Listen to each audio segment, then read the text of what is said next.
the June 28th, 2022 Planning Commission meeting. We have a very full agenda today with 4 committee reports and 11 other discussion items. I would like to ask for commissioners to hold all questions until the conclusions of all presentations and any public comments. We start every meeting with the opportunity for the public to comment on an item not contained on the agenda. Are there any members of the public who wish to speak on an item that is not on the agenda? Are we allowed to speak about old business? We'll take a vote when we get to the old business agenda item. Okay, seeing none, I'm going to move on to committee reports. There are 2 items coming out of the Text Change Committee today. I'm going to kick over to Committee Chair Miller to go through item TC 1821, accessory structures, and TC 2121, the Cameron Park NCOD. Thank you, Chair Fox. Just a brief update.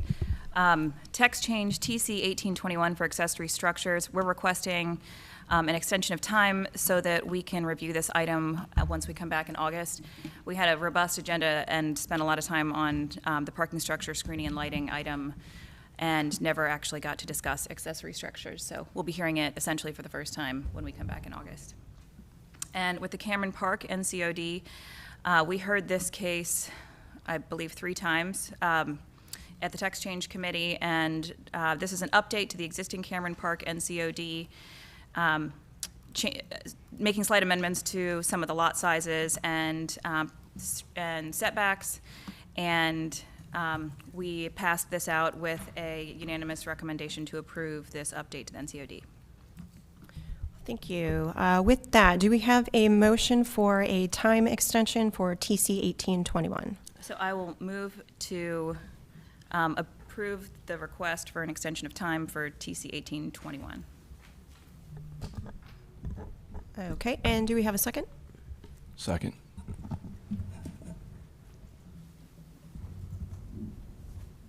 Motion to approve the time extension for TC 1821 until after we come after our break. Second by Vice Chair Mann. Is there any discussion or debate? No. Those in favor of the motion for the time extension and any opposed? That motion passes unanimously. Yep, and with that, I will move to approve text change TC 2121 for Cameron Park and to adopt the approved consistency statement contained in the agenda materials with today's date. And is there a second? Second. Commissioner Miller's offered a motion to recommend approval of TC 2121. Commissioner Rains has offered a second. Is there any additional discussion or debate on the merits of the motion? Seeing none, by show of hands, those in favor? And any opposed? Okay, the motion passes unanimously. Moving on to the next item in the committee reports, there are 2 items coming out of the Committee of the Whole. That's Z 1822, Western Boulevard BRT Transit Overlay District, and Z 1922, the Southern Transit Overlay District. I will kick over to Vice Chair Mann to discuss those 2 items. Chair Fox, I think we have a slight amendment to what you just stated. We have 3 items that came out of Committee of the Whole, the third one being Z 6322. So I want to go through my notes now on that case, on those cases. On June 23rd, the Committee of the Whole referred out 3 items, all with recommendations of approval. Regarding the first item, the Committee of the Whole unanimously recommends approval of Z 1822 Western Boulevard Transit Overlay District with the removal of properties as recommended by staff. Then I'll make the motion now. I move to recommend adoption of the proposed consistency statement dated June 28th, 2022, containing the agenda materials, and to recommend approval of the zoning amendment with the removal of those properties as recommended by staff. All in favor? We have a second for that? Ready to get it out. He's very excited and anxious about transit. I will offer a second to Vice Chair Mann's motion. And those in favor? And any opposed?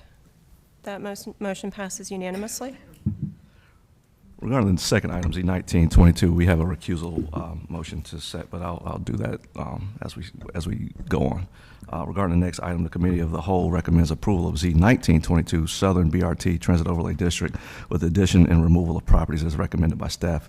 Commissioner Elder needs to be recused from voting on 2 of those properties subject to this rezoning. I will now make the recusal motion. I move that Commissioner Elder be recused from voting on the application of the Transit Overlay District in the properties located at 160 Rush Street, owned by her employer, and 2215 South Wilmington Street, owned by a company in which she has a strong business relationship with. Second. Excellent. And those in favor of the recusal? Any opposed? Okay. That motion passes unanimously. With Commissioner Elder recused, I recommend adoption of the proposed consistency statement dated June 28th, 2022, containing agenda materials, and to recommend approval of the zoning amendment as it applies to the properties located at 160 Rush Street and 2215 South Wilmington Street. Before we make that motion, I wanted to pull out case 2215 South Wilmington Street. I know that the owner of that parcel had requested to be removed from the Transit Overlay District, and the staff recommendation says that it should be included. And I know that there was some outreach from that property owner, and I'm wondering if we might vote to hear from them on that case. If they're present. If they're not present. Is the property owner present? Well, in that case, they did send in emails, and we do read all of the emails that come in. That makes it a little bit more challenging because this property owner was concerned that this transit overlay district would impede its ability to conduct its commercial and industrial business in that area or grow it. And we needed to have some additional clarification on whether that actually would impede their business operations. If it would, then I am in favor of removing it from the TOD, because I think that it's important for property owners to be able to rely on what their current zoning is for their property, for their operations. But we're not sure if that's actually the case, so we were hoping to have some additional information from the property owner on that today so we could discuss. Perhaps we could have staff address the question of non-conforming uses and the adoption of the TOD.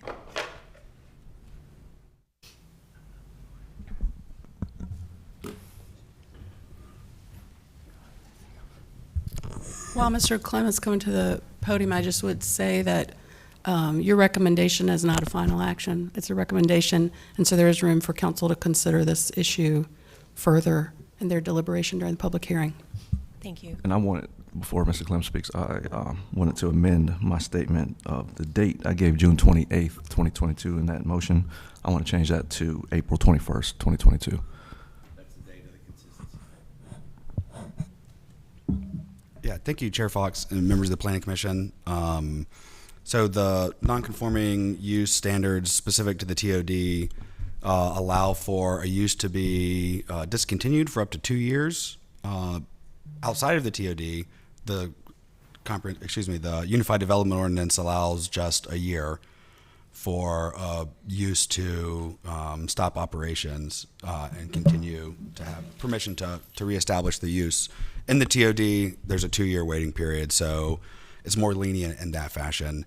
And that's what I'll say about the non-conforming use issue. So more specifically, if you have a use which would be considered non-conforming in the TOD after it's adopted and you chose to renovate that property or expand that business, would you be able to do so? Yeah, you'd have to go to the Board of Adjustment and get, I believe, a special use permit to do so. If they were to want to expand their property and have to undergo site plan for that, would their operations on the new property be limited? In terms of uses, you get to maintain and persist the uses that are currently active on the site. The existing non-conforming uses can persist unless that operation goes inactive for more than 2 years. Thank you. Mm-hmm. In that case, it sounds like this would not impact this property owner's business operations. However, I'm not really clear on what all of the issues are. Could I make a friendly motion to just pull out this one question and move to approve the rest of them, and then we vote on this one just to flag it for city council so that they would know to look at it? Okay. Well, in that case, I move, what, do we have to vote on the last motion first? Or was it made? Okay. Yep, we did not get a second on that motion. We can vote on that motion, and we can also have a replacement motion.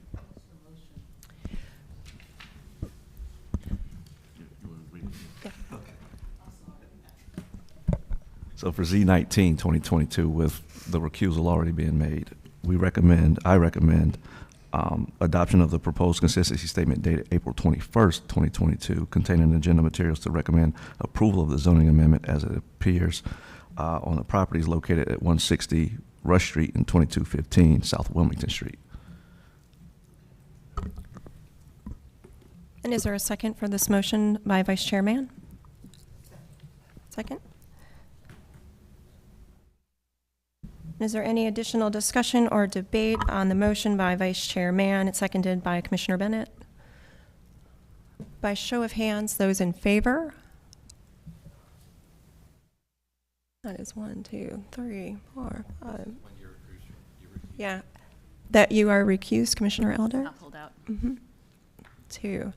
Just those in favor, please put your hands up again so Shanita can get a 1, 2, 7. That motion passes, but I'm going to allow perhaps Commissioner Miller to declare her dissenting opinion on why she chose to not support that.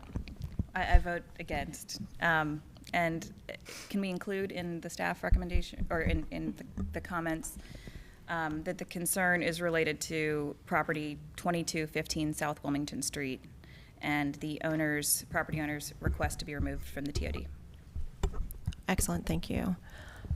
Now, Vice Chair Mann, I believe you had another item on committee report, but that does not show up on our agenda on I've got board docs. 2 more items to talk about, actually. So we have to vote the total case. On the total case, okay.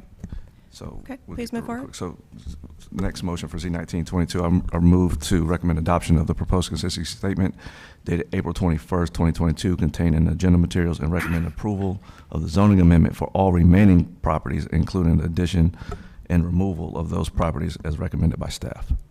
And do we have a second for Vice Chair Mann's motion? Commissioner Bennett? Any additional discussion or debate on the merits of the motion? Seeing none, those in favor? And any opposed? That motion passes unanimously. Okay. Last case. Regarding the last item of the Committee of the Whole, we unanimously recommended approval of Z6321 Hodges Street. So I'll now make the motion.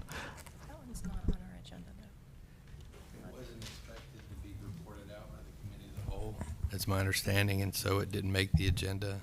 But the committee of the whole was able to reach that item and make its recommendation, so Okay. we're putting it on here. Do we have a copy of the, I don't know whether I've got my the consistency script state. is right, if it's It was June 23rd. right. Yeah, I've Can got we it. act on it if it hasn't been noticed in the agenda? We can? Okay. Okay. Please continue. Okay. I move to recommend adoption of the proposed consistency statement dated June 23rd, 2022, containing agenda materials for the June 23rd meeting of the Committee of the Whole, a copy which is being displayed on the screens. Yeah, Can, I don't think that word got around, so it's not displayed on the screen. okay, but so it's you've not displayed on you've the referenced it, screens, it's in the but public record. we're going to reference it to the agenda materials. I'm going to recommend approval of the zoning amendment with the removal of those properties as recommended by staff. And do we have a second for this Second. motion? Thank you. Vice Chair Mann's offered a motion to approve Z6321, and Commissioner Otwell has offered a second. Is there any additional discussion or debate on the merits of the motion? Seeing none, by show of hands, those in favor? Okay. Sorry. Vice Chair Mann, I'm sorry, in his motion said with removal of the properties, did you confuse those last 2 motions, or did we remove some properties from the Hodges Street case? When you made the motion, you said to approve with removal of the properties as requested by staff, but I think that's from the previous motion. Yeah, so let me amend what I stated. I'm sorry, I made a mistake. Friendly amendment. Friendly amendment. So And I think Jason Harden could come to the podium and pull up the consistency statement if that's helpful. yes, please, because what I have in my materials is not matching Yeah. what actually That's the great. case is.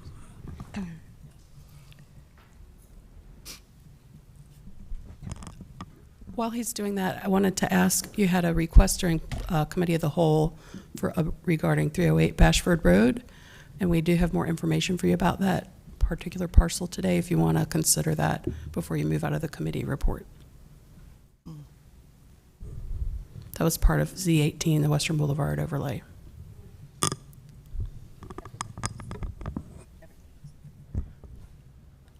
Commissioner Rains, do you have a question? You want me to move it? I have it. Yeah, you go ahead. Make the motion, please. I just had. All right. I'd like to make a motion for case Z6321. I move to recommend adoption of the proposed consistency statement dated May 26, 2022, contained in the agenda materials, and to recommend approval of the zoning amendment. This recommendation also includes an amendment to the future land use map to the extent described in the adopted consistency statement. Thank you for that. And a second to Commissioner Rains. I'll second that. By show of hands, those in favor? And any opposed? Nope, that motion passes unanimously. Yeah, and I would note that the staff note on Z6321, that referred to a mistake in the staff report that was clarified. There weren't any changes to the parcels that were included in that rezoning request. And I can read the consistency statement if that's helpful to the commission. I think we're fine. Thank you, Mr. Harden. Moving on to the next item. Is there one more item you had? Okay. Unless we want to reopen the Western Boulevard Transit Overlay District and talk about Bashford Road, we can make a motion and vote on that. By show of hands, those in favor of reopening Western Boulevard to discuss the Bashford Road properties? Seeing none, we're going to close out committee report and move on to old business. Item Z1122 on Buck Jones Road. Just a note, items listed under old business portion of the agenda today, these items have been previously discussed, and we have received presentations and heard from the public. We will begin each with a short update from staff focusing on revisions to the request. If there is a desire to hear additional comment from the applicant and or the public, we would need a 2/3 vote to move forward. But I will start with the staff update from Mr. Clem.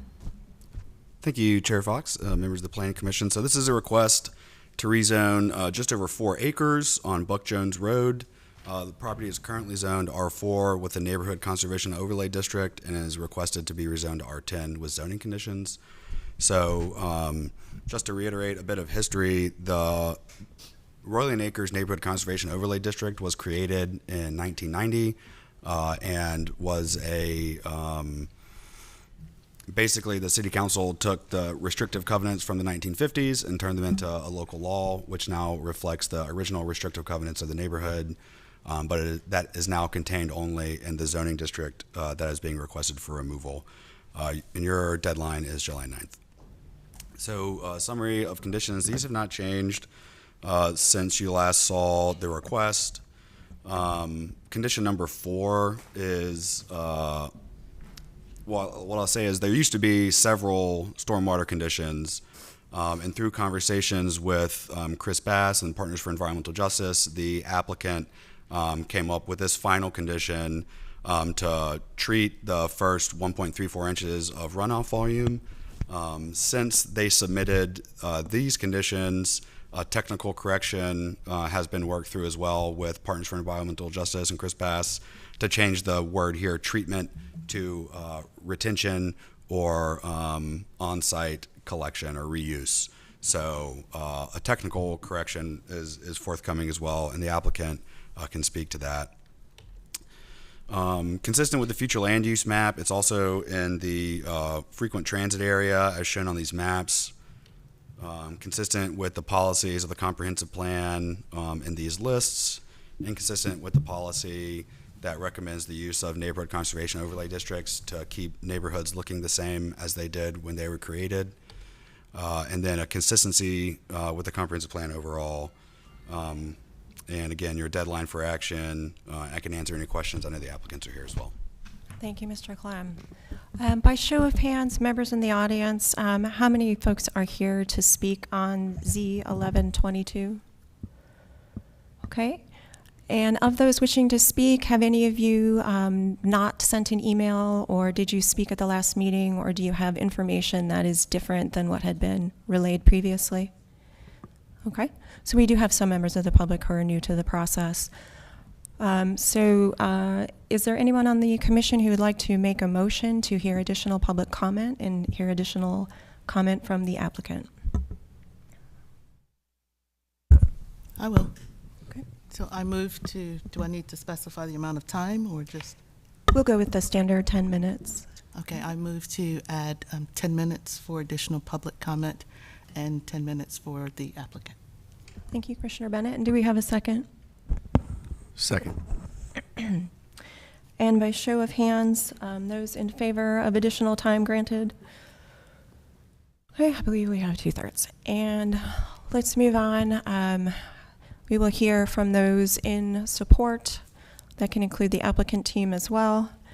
You have 10 minutes to speak, to respond to new conditions or new information.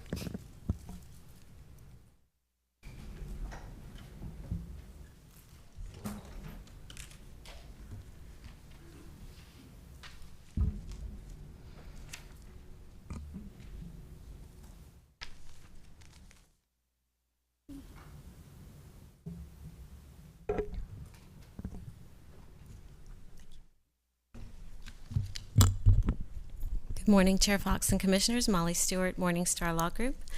Thank you for the additional time. We have had a lot of conversation since the last time.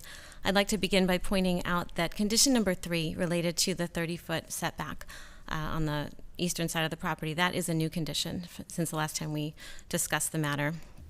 There are also a few points I wanted to discuss. The first being here on your screen, something that I've come to realize is a misunderstanding, sort of generally from what I'm hearing, is that NCOD that exists today and that we're requesting to remove does not preserve single-family housing. What you see on your screen is taken from the comprehensive plan, and this gives some of the background to the policy of maintaining those NCODs, and it notes that this overlay does not prohibit additional housing types that can provide more choices for different household types and less expensive options. However, in this case, this just blows up that final sentence. And in this case, this is all the NCOD does. It's about lot sizes and setbacks and the building height. And so in order to achieve full consistency with the comprehensive plan, we would actually be here today requesting RX zoning, which is what's supported in the low-scale residential within the transit station area. And under that RX zoning, should the NCOD be maintained, what would make sense on this property would be to build apartment buildings. Those would be permitted under the NCOD. But given the 50-foot setback, and by the way, this is true regardless of whether apartments were built or single-family homes, that 50-foot setback would require a wide swath through the property. I can show you this. There's the height restriction to 2-story apartment buildings. What you see on your screen, it's hard to get these distances exact, but 122 feet would be the swath through the property representing the narrowest street right-of-way, the multifamily type, with a 50-foot setback on either side of it, pushing all development to the edges of the property, closest to the homes and closest to the slopes and to the creek. I'd also like to note with respect to the stormwater and erosion question that removing that NCOD allows for clustering in the center of the site, the flatter portion of the site. An increase in density, here we go, So that's sort of that single-family version. An increase in density, here you can see the impervious surface impacts of that with the townhome type on the left and the single-family on the right. Now, these would be those large lot, high-end, sort of $3 million homes. And they would have an impervious surface that is so much greater than each individual townhome that in total, with 30 townhomes versus 8 single-family homes, it would result in a small increase in impervious surface to do the townhomes, about the same as adding 2 more single-family homes in exchange for 22 new units in the townhome format. This is a demonstration of the setbacks that exist today. But I will note, just to stay on that stormwater question, that condition that we have offered relates to the retention of the volume of stormwater, and it is, from my understanding, and staff can confirm for you, from my understanding, that is sort of the maximum condition that can be offered on that point. So we've really done everything we can on that, in addition to pushing any sort of construction away from that eastern side. So without a rezoning, what would happen on this property, as I showed you that single-family layout, it would result in those sort of large $3 million single-family homes without much less impervious surface than the 30 townhomes would require. Those homes would be pushed away from the center of the property. They would be pushed toward the edges, and we would be closer to those single-family homes that exist, and we'd be closer to the slopes and to the creek. I'm happy to answer any questions. Thank you. Thank you. Are there any members of the public here to speak in favor? Okay. Moving on, we can reserve time to respond, Ms. Stewart. Next, we'll go to members of the public who are here to speak in opposition. Please note that the total time is 10 minutes shared amongst all the speakers.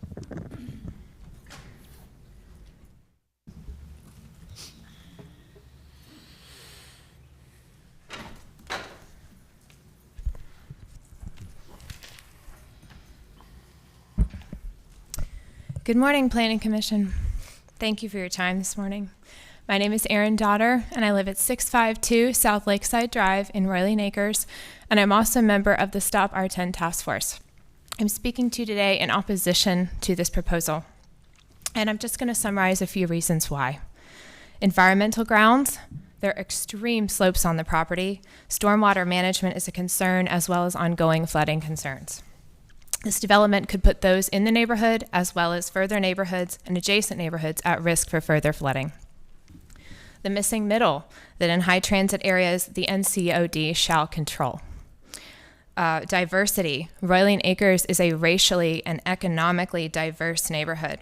The demographics show that this neighborhood is more diverse than the average in Raleigh, and that is specifically 49% for this neighborhood, 36% for Raleigh. Affordable housing. The proposed cost of these townhomes is over 50% higher than the latest house sold in our neighborhood, as well as 2 to 3 times more than the average cost of the homes in Roiling Acres. The applicant stated at the last meeting that these homes are not affordable housing, and that has been reiterated today. Safety risk. There's increased traffic in and out of an already busy Buck Jones Road, where there's a traffic circle right at the point of this property, as well as sidewalks that will be further crowded with lots of homes around this area.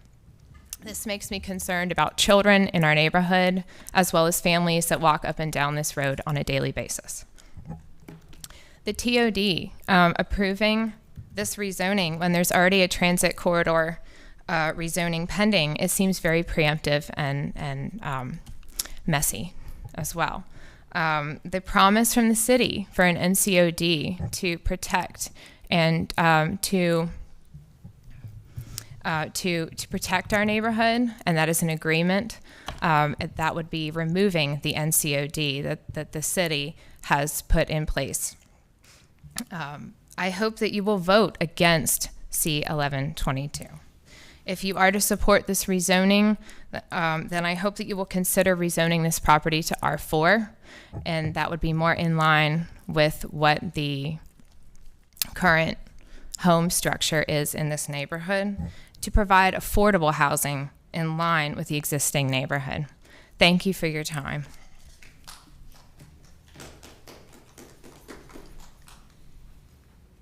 Hi, Ann Craighead, 508 South Lakeside Drive. On my way here this morning, I was thinking, what would it take? What other information do you need in order to vote no on this rezoning?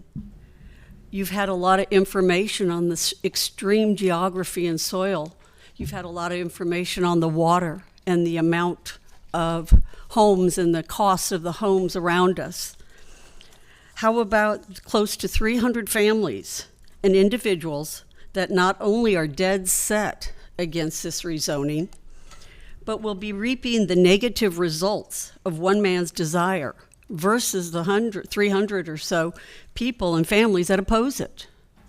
How about the NCOD is basically a contract and a promise the city gave us, and why I bought my house? Because I thought I was protected from development. And I was promised that. To allow cherry picking in a NCOD conservation overlay district opens Pandora's box to other developers coming in and cherry picking properties in our neighborhood. This townhome, as you know, are not affordable, contrary to your planner's assertion that this would provide at $625,000 starting point homes for the disadvantaged and people of color. But what will it do? When I asked Mr. Santos and his attorney, how will it benefit Roiling Acres and the surrounding area? The only response I got was, it won't. Really, it'll only benefit people coming into the area who can afford this amount of townhomes. It will not benefit anybody else but their pocket. If you're looking at the housing crisis, look at what Councilman David Cox said, that the amount of housing rezoned at this point will more than meet the next 5-year projection of Raleigh's increased population. So that's a moot point. Let's look at what it'll do with the rising property taxes. It'll force some of the residents out of their home, maybe even me. I'm a disabled single woman that lives on Social Security disability. This will have an enormous impact on my life. Developers seeking our properties to reimagine them will displace a lot of the vulnerable people, the seniors, the handicapped, et cetera, that we have in our neighborhood, including we have a halfway house in our neighborhood that deals and treats with women in crisis for drugs and alcohol. They most likely will be priced out. And what will they do? How about the single family parent I took 3 boxes of food to last week because they were priced out of their apartment already in my area and are couch surfing? Or the lady I saw next door in my area, also priced out of her apartment and trying desperately to find a home for a 10-year-old cat because she couldn't find any place that she could afford anymore. This $625,000 plus development is going to cause a gateway, a Pandora's box of more homelessness and more distress. It helps no one except the applicant. That's it. And I will be getting a new cat, trust me, because I'm taking the lady's cat, so she won't be homeless. My point is your decision in this case has a greater influence than the immediate rezoning implications. And so please vote no. Please. Thank you.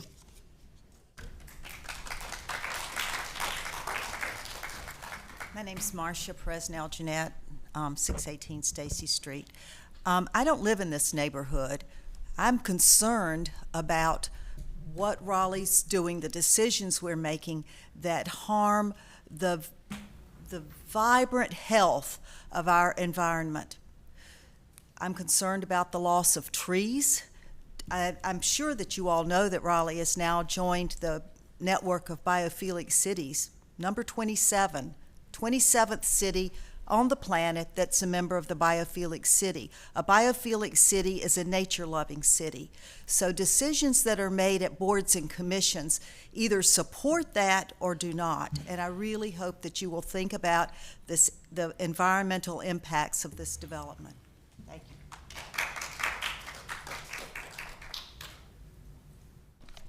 Hi, thank you for your time today. I'm Shelby Gaynor, and I live at 5300 Barclay Drive. I'm also the chair of the Stop Bar 10 Task Force. You all have heard from me significantly. Hopefully you were able to read the message that I sent yesterday.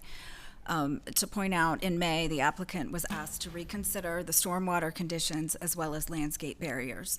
They have made some stormwater concessions, but when I reached out to the team regarding barriers and other conditions to ensure the development would benefit Raleigh residents, Ms. Stewart stated that the applicant refused. We are already experiencing noise and light nuisance from this property, as well as unsafe noise pollution from the Beltline. This will only be worse if this development goes forward. Regardless of these conditions, again, this case should not be approved due to the existing Raleigh Acres NCOD and the fact that that's an agreement with the residents and it should be upheld. Again, the approved missing middle 2.0 text change states that the NCOD shall control in case of conflict within the frequent transit area, and that applies here. Additionally, but not limited to, the applicant's team adamantly stated the planned development will not be affordable. Rezoning a diverse area of naturally occurring affordable housing will not help the equitable housing crisis. Despite the missing middle text, planning staff support this rezoning based on the proximity to the BRT, but this is premature given the BRT is only half funded as confirmed by planning staff, and the plans in the BRT stations are not final. The applicant suggests this rezoning is needed to provide housing choices, but high-density housing and townhomes already surround the neighborhood. Building within the existing NCOD with modest homes or even tiny homes will better serve the community and the environment. This lot has soil unsuited for building other than what's already existing there, and there is steep topography. The massive land manipulation required is discordant with the comprehensive plan, despite staff report, especially given it's adjacent to a blue line stream and near an impaired waterway. Deforestation and stripping the land will damage an area that is already providing benefit to Raleigh, which is even evident on the Raleigh Heat Island maps. You can see it's a cool area in the midst of hotter areas. Changing this will impact that and will impact the entire city of Raleigh. The planning report has left out many inconsistencies with a comprehensive plan, including the recently approved Western Boulevard Corridor Study. That study includes a greenway through Raleigh Acres and adjacent to this property. This lot would be better suited as preserved green space, park, or community center. The reasons to vote against Z1122 significantly outweigh any to approve it, and should be apparent when you're completing your rezoning request motion worksheets. Please do the right thing by voting against Z1122, thereby bringing no harm to the current tax-paying residents of Raleigh Acres and the surrounding area, no harm to the environment, and no harm to Raleigh as a whole. The best interests of the residents should come before those of the developers. Thank you so much for your time today. All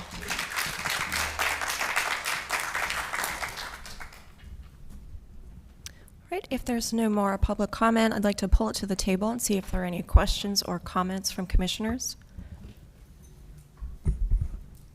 Commissioner Raines? I have a question for staff. Mr. Clem, you mentioned that you were going to identify and correct treatment versus retention stormwater. Could you expand on that? Yeah, let me get Sally Hoyt from our Stormwater Engineering Department to help with that. All right, thanks. Yeah. Good morning. The proposed condition as submitted and in your materials reads treatment and all right. And Chris Bass had requested that the word treatment be changed to be more specific.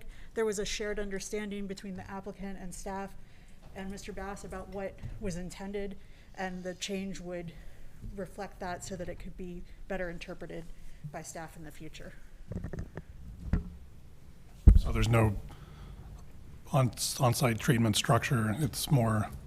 Oh, these proposed conditions are, first of all, are enforceable during the permitting process, and they will provide protection for both water quality and flooding. There's a requirement to do flooding control above what is the standard in the UDO. And then this condition number 4 requires volume control, and that's the word that will be changed. Treatment will be changed to retention, which typically means infiltration, I believe it's changed to retention or on-site use, which would be rainwater harvesting in cisterns or rain barrels. And so this condition 4 actually reflects the city's goals in terms of green stormwater infrastructure, and so is very protective and will require on-site treatment. Okay, thank you. Any additional questions or comments? Commissioner Bennett. My question is for staff as well. Is the proposed request consistent with what is being recommended with the Western Boulevard Corridor Plan? Yeah, so the Western Boulevard Corridor Plan did not have any specific land use guidance, so the plan, and it was adopted, and it did not include changes to the future land use map or any other specific guidance to residential development forms or patterns, so there's not really any relevancy to the request.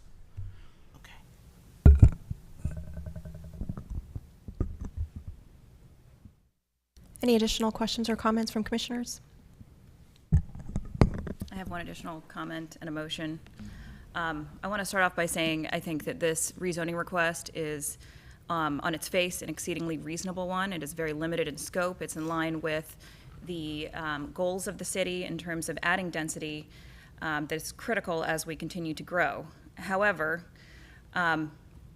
this missing middle text change and and the comprehensive plan otherwise does say that in the cases where there is an NCOD, the NCOD shall control the parameters of development. And NCODs generally, the question about NCODs is one that we're grappling with a lot. And the question about them generally and whether they should be permitted at all and for how long and under what circumstances, those are really important questions. And I have opinions about those items, but quite frankly, the decision about what to do about NCODs is above my pay grade. That's a question for council, not for this planning commission. And the fact is right now, NCODs do exist. And so since they exist, one of the things we have to grapple with, we keep hearing concerns from the public about the lack of trust in government rules and their application on their properties, frequently with an individual's single biggest investment. And this is the same reason that I pulled out the last property from the TOD. There needs to be some trust in government and the consistency and understanding about how the rules are going to apply to them without those changing. And so I think in this case, I have an opinion. This case probably deserves a split vote in order to send that message to council. So with that, I do intend to make a motion, but before I make that motion, I wanted to take a moment to thank Matthew Clem for his good work on this project. The staff report that he created includes standard axioms and statements that are required to be included by all prudent city planners in their staff reports. And I understand the confusion and misunderstandings from members of the public about some of the meanings behind some of those statements.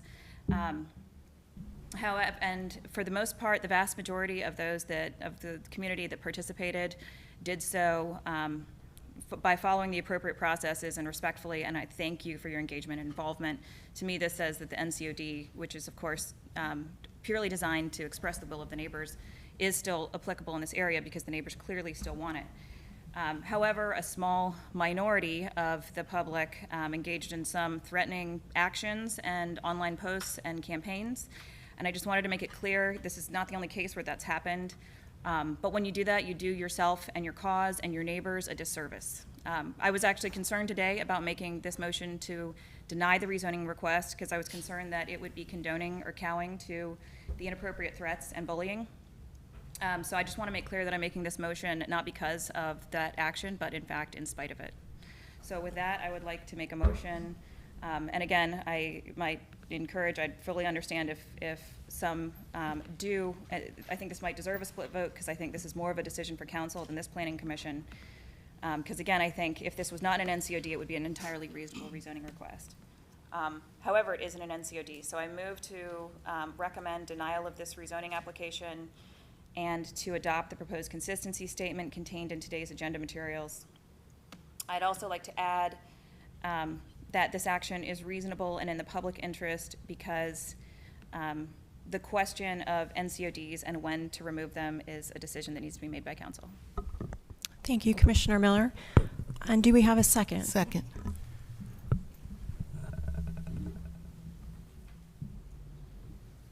Commissioner Miller has offered a motion to deny Z1122. Commissioner Bennett has offered a second. Is there any additional discussion or debate on the merits of the motion? Commissioner Bennett? Thank you. I spoke extensively about this the last time we met, so I won't repeat everything I said then, but just for the record, I do have concerns about NCODs, but as Commissioner Blaney Miller just said, I just completely blanked out. Commissioner Miller just said, I don't think we can address broader policy issues through individual rezonings like this. And so I'm concerned that we'll be looking at NCODs in a piecemeal fashion, and we'll approve some, we'll deny some, and it seems very arbitrary if there's a larger policy issue that we're trying to address. So I'm not comfortable doing it this way. I think it's an issue that's above the Planning Commission as well, so I won't be supporting this rezoning. Thank you for your comments. Commissioner Lampman? I'd like to just double emphasize the comments made by Commissioner Miller. The bullying that takes place is not appropriate. Please do be respectful in the future of, you know, the quiet contemplation that we all take in all of these cases. We do consider comments greatly. Obviously, this is a debated item. We do read the messages. I will also say that from my perspective, I do like the diversity of housing. I don't like some of the exclusionary measures that are proposed in NCOD DOTs. I think that they can actually promote some of the things that we're trying to avoid. So in that, I will be participating in that split vote concept today. So in that, please do keep in mind that we are all professionals, we're also volunteers, and we all do take everything very seriously and greatly contemplate the messages that come forward to us. Thank you, both positive and negative. Thank you for your comments. With that, I will move back to the motion to deny from Commissioner Miller and seconded by Commissioner Bennett. May I have by a show of hands, those in support of the motion to deny? 1, 2, 3, 4.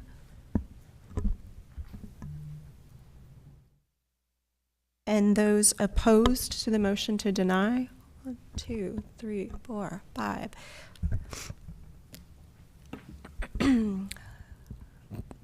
By split vote, that motion does not pass. We can move forward, I believe, based on our rules, or we can hold another vote, correct? Either, if you don't hold another vote, you're referring it out without a recommendation. Okay. You either refer it out without a recommendation, or you need to request more time based on the deadline. Or have a reversed. Mm-hmm. Mm-hmm. Want to go ahead? I denied it, so I can't do it. Okay. Will of the commission, just by head nod, to vote out with no recommendation or to vote the reverse? Okay. Motion to send item Z1122 out with no recommendation and acknowledge the larger policy issue of NCODs and how the city would like to address them. Do I have a second? Then second by Commissioner Lampman. By show of hands, those in favor of a motion with no recommendation? 1, 2, 3, 4, 5, 6. Okay. And those opposed? That motion passes 7-2. May I make just one more side comment? right Thank ahead. you to the applicant and the representation there for working with the public. That was also a contributing factor to my vote in that they, I believe, worked very well with the public, even despite the opposition, to come to certain agreements and solutions. So thank you very much for that. Okay, we're going to move on to the new business portion of the agenda. As I mentioned early on, there are 10 discussion items today. This is a very lengthy agenda. I'd like us all to focus to be able to get through as many items as possible. I believe we have some members of the commission who need to leave at 11:30, and then some who have a hard stop at noon. Okay, so first item on new business is item Z7521 on Globe Road and Page Road on the west side of Globe Road. We will start off with a staff presentation by Mr. John Anagnost. Good morning. This is zoning case Z-75-21. It's about 15 acres in the northwest portion of Raleigh along the boundary with Durham County. And the request is for residential 6 with conditions. The existing zoning is a mix of Raleigh zoning and Durham zoning. The western portion of the site is in Durham County and in Durham's zoning jurisdiction. And so this area is a bit of a transition area between a light industrial development pattern to the south and more residential to the north. In the larger context, again, this is between Raleigh and Durham. Briar Creek is to the east, and the RDU airport is also nearby. And this particular area along Page Road is experiencing an increase in residential development on both sides of Page Road currently.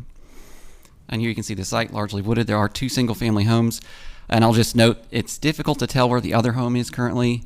It's right about there. The dotted line you see in this image is the boundary between Durham County and Wake County. And so the portion to the left of that line is in Durham County. The brown line that you see here is the boundary of our annexation agreement with Durham. And that was renewed and approved in 2019.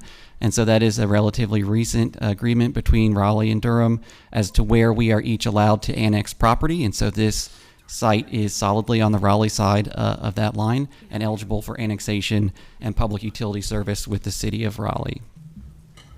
This is the west side of the site on Page Road. Another view of that same area. The east side of the site on Globe Road, that's that house that's difficult to see from the aerial due to the trees there. And so there are 3 zoning conditions offered. One is to limit the total number of dwelling units to 84, which puts the overall density at about 5.5 units per acre, and then a 50-foot building setback from a portion of the northern boundary of the site, as well as a 50-foot building setback from Globe Road. Here you can see where those setbacks would apply. So a portion of the property boundary having those building setbacks.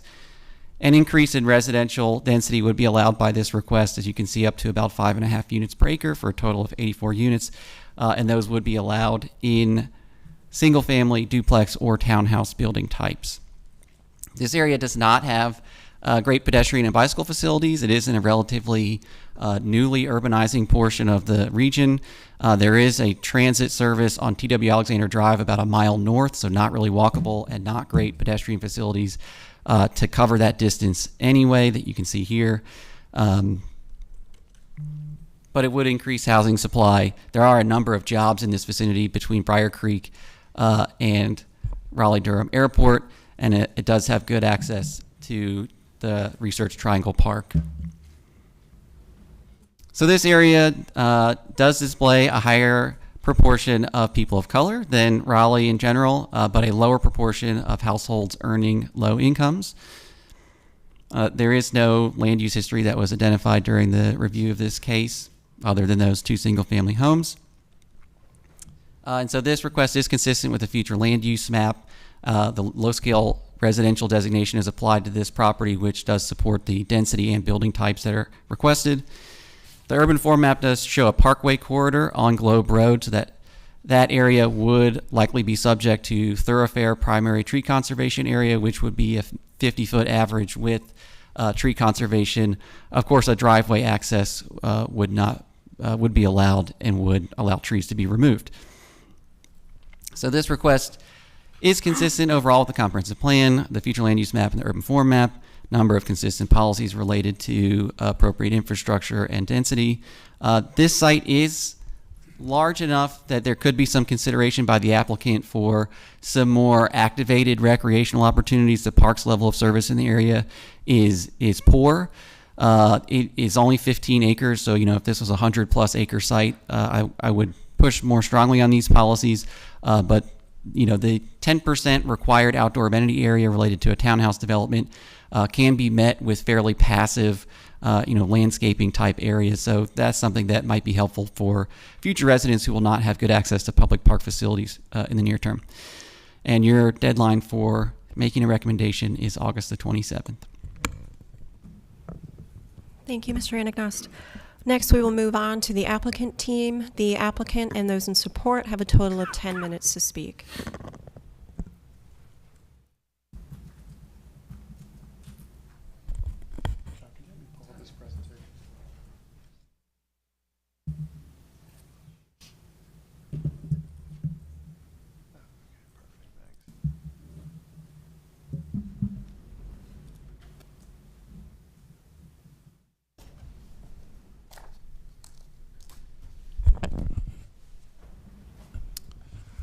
Good morning, members of the Planning Commission. Worth Mills here on behalf of 3111 Page LLC.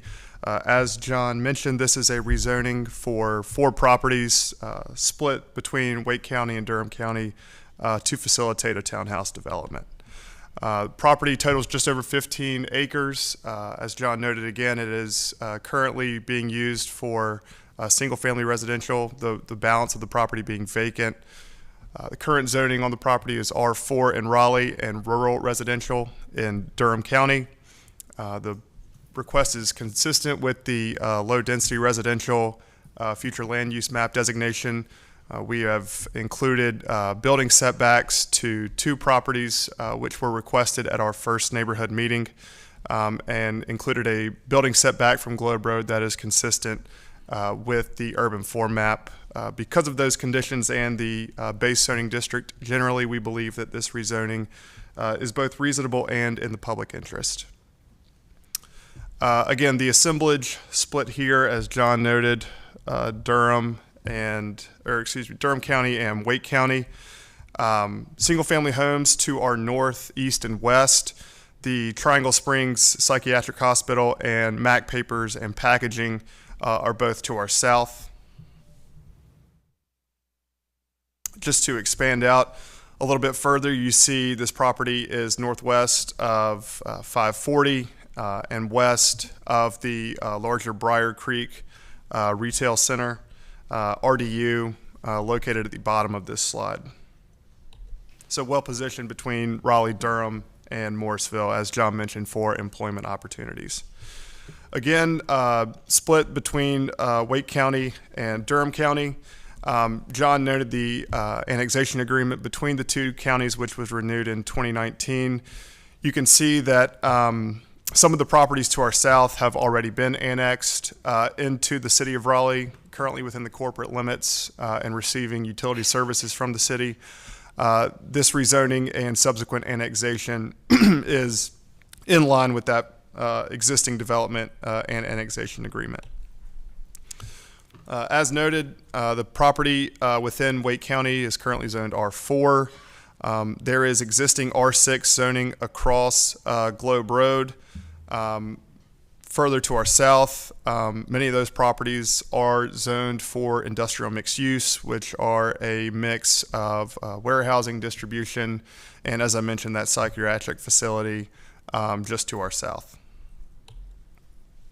And again, rural residential zoning within Durham County, where you get mostly agricultural lands with some large lot single-family homes as well.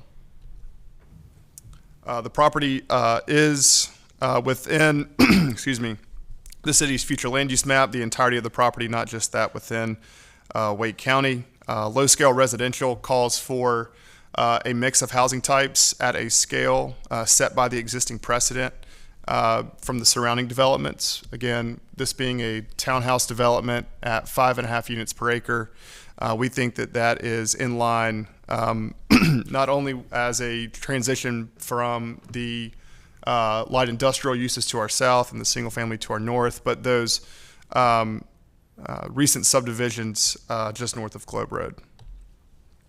Again, as John mentioned, we are just outside of City Growth Center for Briar Creek. Again, adding a mix of housing that can take advantage of those retail services and employment services. This portion of Globe Road is considered a parkway corridor. Thus, we wanted to add a 50-foot principal building setback from Globe Road to make sure that we're consistent with that urban form guidance. This last slide here, you can see a concept plan for this townhouse development with access onto both Page Road and Globe Road, a sub-street, Road C there, heading towards the south, which could allow for an eventual connection to World Trade Boulevard as well. So in terms of accessibility, we think that accessibility is certainly sufficient with 2 access points and could only improve if the adjacent properties to our south were to be redeveloped in the future.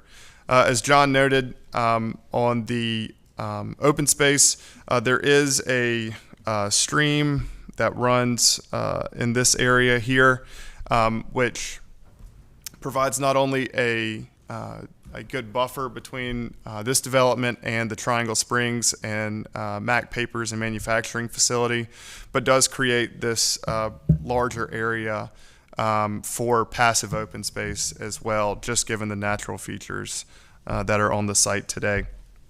So again, we believe that this request is both reasonable and in the public interest, and we request that this be recommended to City Council. Happy to answer any questions if you have any, and appreciate your time. Thank you. Are there any members of the public here to speak on this item? Seeing none, I'll move to questions or comments from commissioners. Commissioner Bennett. Thank you. So I'm not necessarily opposed to this request, but I did note in the staff report that the benefits of the increased housing diversity are somewhat offset by higher transportation costs because this is located in an area with poor transit access.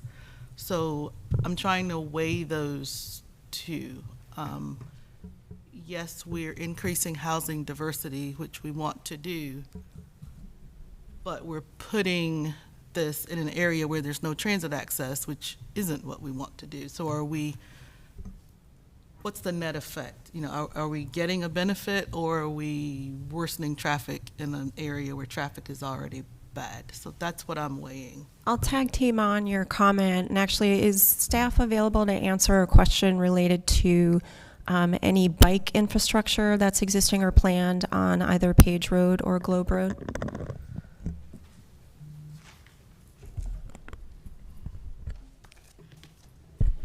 So Page Road does have a street plan designation that would require a separated bicycle facility for future development, and then eventually the city could do a project to connect individual development sites together to complete that network. And Globe Road also has a large enough street plan designation to require that.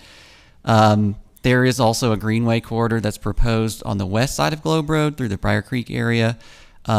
There's some development occurring in that area that's likely to provide the easement dedication that will be needed to construct that corridor. There's not really much to connect it to in the near future, and so I think that trail is not going to be a high priority for the Parks Department for some time until there's more complete network of easements to create a useful pathway. So I think it's largely going to be street on-road bicycle facilities for the near term. Thank you. Are there any additional questions or comments from commissioners? Seeing none, I would entertain a motion. I'll move to approve case Z7521 and to adopt the proposed consistency statement contained in today's agenda materials. And do we have a second? Second. Commissioner Miller has offered a motion to recommend approval of Z7521. Commissioner Otwell has offered a second. By show of hands, those in favor? And any opposed? That motion passes unanimously. Moving on, the next two items regard the same geographic area and are tied to each other. So I'm going to check in the audience if there are members of the public here to speak on Z8121 or the Comprehensive Plan Amendment CP 622. Are there any members of the public here to speak on those items? Yeah. Okay. Seeing no members of the public here, without objection, I'm going to recommend that staff go through both of the presentations together, just acknowledging for the commission that we would have to vote separately on the two items. Okay. Morning, Commission. This is rezoning case Z8121 at 6700 Rock Quarry Road and 2533 Wallstar Road. So these are two parcels, large site at over 275 acres, currently zoned R4 and R6 CU, and the request is to rezone to R10 CU and CX3 CU, and your Planning Commission deadline for action is August 27th. This is an exhibit just showing the two different districts that are proposed. So the majority of the site is requested to be rezoned to R10, with a portion closer to Whitfield Road and Rock Quarry Road proposed to be rezoned to CX3. Zoning in the area is predominantly residential. This is sort of at the edge of Raleigh's jurisdiction, so mostly vacant residential land with some subdivisions coming from the north. And there's an aerial kind of showing that, so most of the area is either agricultural use or vacant and forested. There are some residential subdivisions within the Raleigh city limits to the north. There's commercial at Battle Bridge and Rock Quarry Road, and just to the north of the site is the Pearl Creek property, which is a city-owned property that is planned to be a park in the future. A couple street views just showing that the site is currently vacant and forested. There were a few site challenges that are specific to this site, and so one of them is that during the planning process for the park property to the north, there were the habitat was identified of a state-listed threatened species, which is the least brook lamprey pictured here. There were some structural flooding identified downstream of the site, and a TIA was required. So just noting some of those challenges before we sort of get into the extensive conditions. So the first three conditions apply to the CX3 district. They limit residential density to 20 units per acre in that district. They prohibit some of the higher impact uses that would otherwise be allowed in that district, and also limit non-residential uses to 300,000 square feet. 4 and 5 apply to the R10 district, so residential density is limited to 8 units per acre in that district, and the apartment building type is prohibited in the R10 district. Condition 6 requires a minimum 50-foot setback from a property to the south that's fronting on Wallstar Road. Condition 7 increases the Neuse River riparian buffer along Stream A, and that is the stream that is that would be upstream of the location of the habitat of the state-listed threatened species, and so that provides some additional riparian buffer for that Stream A. Also along that stream, some additional erosion control is required above what would normally be required along Stream A. 9 and 10 require no-rise flood studies for Stream A and B, so providing some additional assurance that the 100-year flood levels would not rise with this development. So Stream B is the stream that is that would be impacting the property where structural flooding was identified, and some additional protection for Stream A in Condition 10 as well. Conditions 11 and 12 require greenway connections. So 11 would be a pedestrian path that's required that would connect the proposed new east-west street, which I'll kind of go over in the comprehensive plan amendment. It would be required from that street to the park property, and then an additional greenway connection would be required along Stream B, so that requires a connection to the pedestrian sidewalk network of the development. Condition 13 provides some post-construction practices to reduce total suspended solids into Stream A. Stormwater staff reviewed this condition and does not support it currently. They've identified it's not necessarily enforceable right now, and so they are recommending either removing the condition or significantly revising the condition to ensure that it is enforceable when the property is developed. And here's an exhibit just showing those two streams. So Stream A kind of runs through the center of the site and along sort of the border of the park properties where that habitat for the Lease Brook lamprey was identified, and then Stream B in the northeast corner of the site, and that is the stream that would impact properties that have documented structural flooding.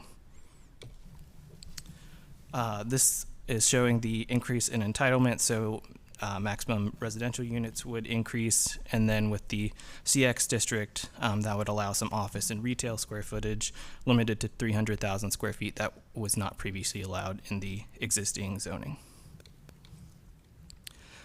Given that the location of the site sort of at the edge of Raleigh's jurisdiction, lower walk and bike score, there's no transit service, higher transportation costs, and lower job proximity than the city average, given its location sort of at the edge of the city. The request does add to the housing supply, does not include subsidized units. It would increase the variety of housing types and allow for smaller units and lots than the citywide average. However, it's not within walking distance of transit. The census tract included that the site is within has a higher people of color population. Median rent has risen slower in this census tract than the city average, though it has risen some in the last 5 years, and life expectancy is lower than the city average in the census tract. The R10 CU requested district is consistent with the low-scale residential. The CX3 is inconsistent, so overall consistent with the future land use map, but noting that the CX3 portion is not consistent with the low-scale residential future land use map designation. There's no urban form designation here. It is consistent overall with the comprehensive plan and the future land use map, consistent with policies regarding consistency with the future land use map, reducing vehicle miles traveled by allowing some mixed use or commercial development in close proximity to new residential development, increasing housing supply, and then there are those environmental protection policies that speak to the conditions that provide protection for the special status species that the lampreys that have a habitat downstream of the site.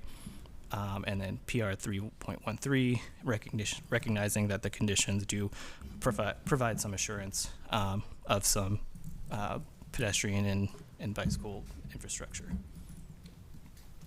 There are two inconsistent policies, just mostly speaking to the fact that this is a very large site, and some additional requirements for open space or other public amenities would be appropriate on a site this large. The request would require a future land use map amendment for that portion that's requested to be CX3, and so if this request is approved, there would be an amendment to the future land use map. Your deadline for action is August 27th. There are two outstanding issues. So one, there are some technical corrections to the conditions that staff has provided to the applicant that would make the conditions clearer and more enforceable. And then two, condition 13, as it's written, is currently unenforceable and either should be removed or significantly revised to be enforceable. There are two upcoming meetings before that deadline as well. So I'll shift to the comprehensive plan amendment.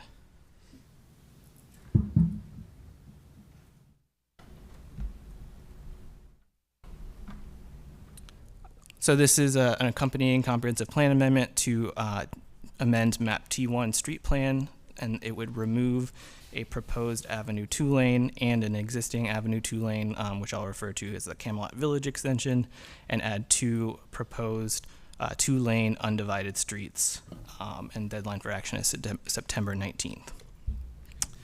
Just to show what those two different streets are that are involved in the request. So the Avenue 2 lane has two car lanes two separated bicycle lanes, and the right-of-way width is 66 feet, and there's no center median. The main difference with Avenue 2 lane divided is that center median and turning lanes, but still have the two travel lanes and separated bicycle lanes. And the right-of-way width for the Avenue 2 lane divided is 81 feet.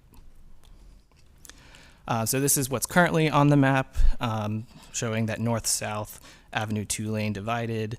That would be an extension of Camelot Village.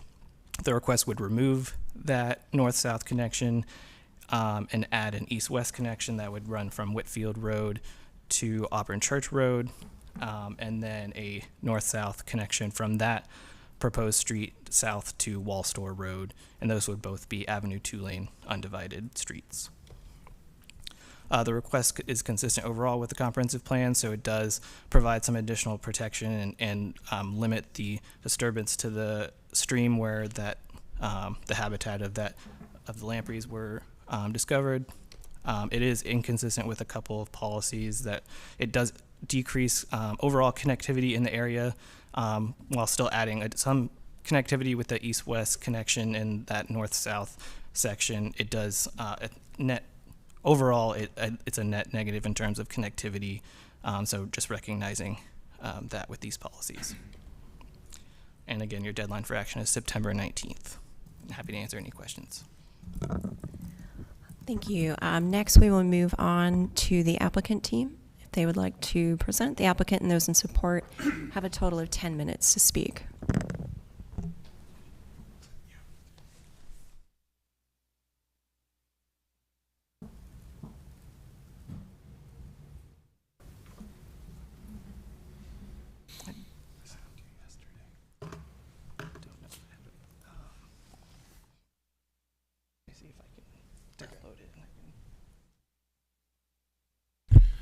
Good morning, Chair, members of the Commission. My name is Tony Keekley with RQ Land. Today with me I've got Worth Mills of Longleaf and Ryan Acres and Michael Vamprin of McAdams Company. They're our consultants on this project. When we purchased the land, the vision for the site was really to create a new master plan community broken up into kind of smaller neighborhoods to provide, kind of a wide variety of housing options.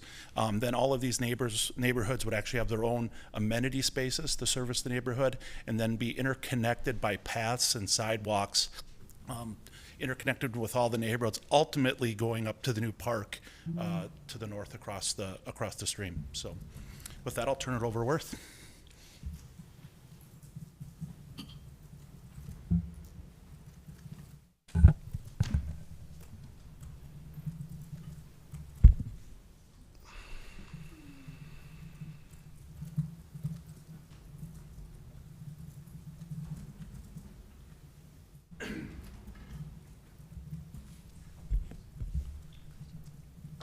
Good morning, members of the Planning Commission. Worth Mills on behalf of RQ Land LLC.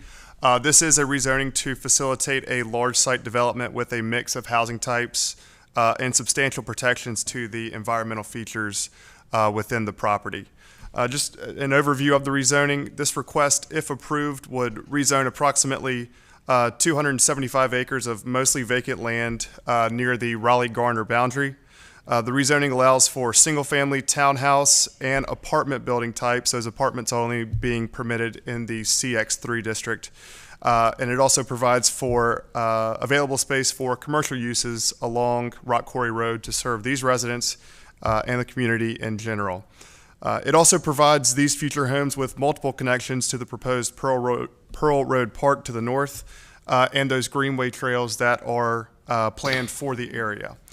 Because of the applicant's work to protect the streams that traverse this property and its inhabitants, we request that the Commission find this request both reasonable and in the public interest.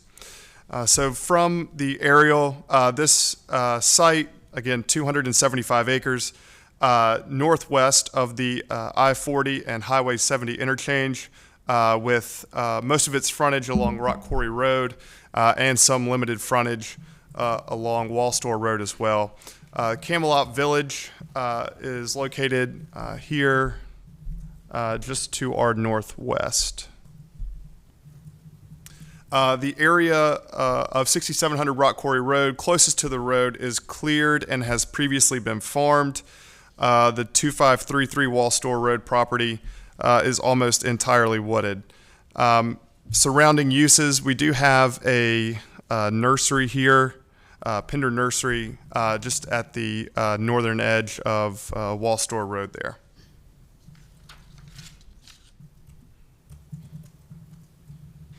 As JP mentioned, this property is zoned a mix of R6, CU, and R4.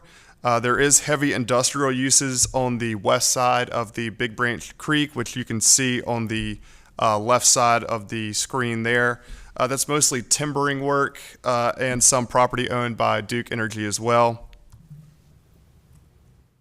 The future land use map identifies the property as low-scale residential, where you're going to have heights limited to 3 stories, but does permit a range of different housing types. For the large majority of this rezoning, we have prohibited the apartment building type and limited gross density to 8 units per acre to be consistent with that low-scale residential future land use map guidance. Additionally, that CX portion has a maximum height of 3 stories and prohibits some of the more intense uses otherwise permitted in the commercial mixed-use district. We believe that those limitations offered by this request make the rezoning consistent with the future land use map. So I did want to touch on the conditions that we proposed. I'm going to turn it over to Michael Vamprin with McAdams to touch on the environmental conditions. But as it relates to those zoning conditions in CX3, we have limited residential density to 20 units per acre, where we could envision the apartment building type in that area. We've also limited those more intense uses in the CX3 district, such as adult establishment, overnight lodging, many of the vehicle type uses, to again make sure that we're respecting the surrounding community and those existing commercial uses as well, and limited those uses to 300,000 square feet in the CX district, which is over 42 acres of land. So not a very intense commercial space, but plenty of opportunities to provide uses to support these residents. Within the R10 district, we have limited density to 8 units per acre. We have limited or prohibited the apartment building type, and we have included a 50-foot principal building setback to Pender Nursery, which is located at 2629 Wall Store Road. Now I'll turn it over to Michael Vamprin, and he can discuss the environmental conditions. Thank you. Good morning. Michael Vamprin with McAdams Company. The project team walked the site with North Carolina Wildlife Resources Commission, City of Raleigh Parks and Rec, and City of Raleigh planning staff. We were essentially looking for habitat that was suitable for the Least Brook lamprey fish species, which is a sandy gravel substrate. That stream was identified as Stream A, where that habitat was suitable. So we've developed zoning conditions to reflect a comprehensive approach to sedimentation. And what the goal is to have a habitat corridor, so 75-foot wide buffers on both sides of the stream for 150-foot total. Was to have erosion control during construction to not increase sedimentation within the stream bank itself. So that's where the double silt fence along Stream A comes from, as well as the settling pits. So again, that's to eliminate or not have erosion sedimentation during construction. And then finally, the no-rise flood studies will be required for Stream A and for Stream B. Stream B had a documented structural flooding upstream of it, and Stream A, again, the intent is to have to maintain the current water levels for this fish species, and so the localized no-rise will address the long-term water depths for Stream A. Thank you. Thank you, Michael. And to touch on the connectivity questions to the Greenway. Again, Pearl Road Park, this area here with a Greenway trail that traverses as such and comes down into Stream B. What we are proposing is a greenway connection from the interior of this site, beginning at the Comprehensive Plan Amendment Road, this east-west road of Whitfield Drive here. So on either side of Stream A, looking at incorporating some connection to that park property and that proposed greenway trail system as well. I know that JP mentioned that there is not a great walkability score or transit score for this property, but we think that within the property itself, between the street network that we're proposing, the greenway system connections that we're proposing, and the connections to the park, plus the additional commercial mixed-use space, which can be used to meet the needs of these residents and surrounding owners as well.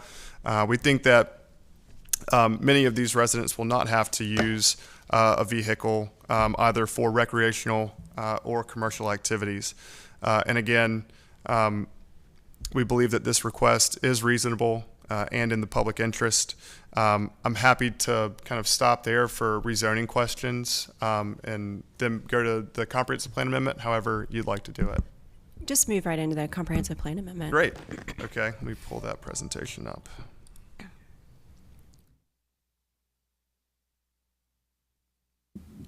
JP, could you help me?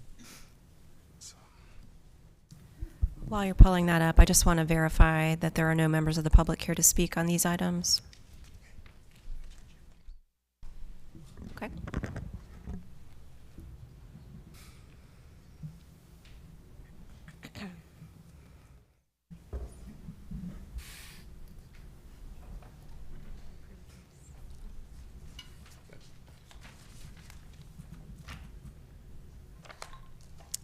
And I'll also note for the rezoning portion, Jim Deal, owner of Pender Nursery, did submit a signed letter of support of this rezoning to Planning Commission that should be in your packet as well.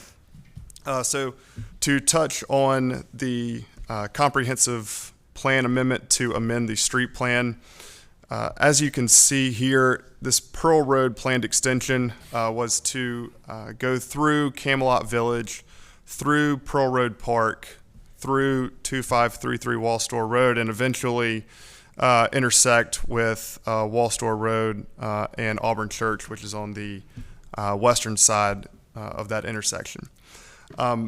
During our site analysis, as JP mentioned, there was the identification of the Leesbrook lamprey, which is a North Carolina state threatened species. Trying to preserve that stream, limit the disruption as much as possible, and not create a scenario where that Leesbrook lamprey's habitat is further threatened.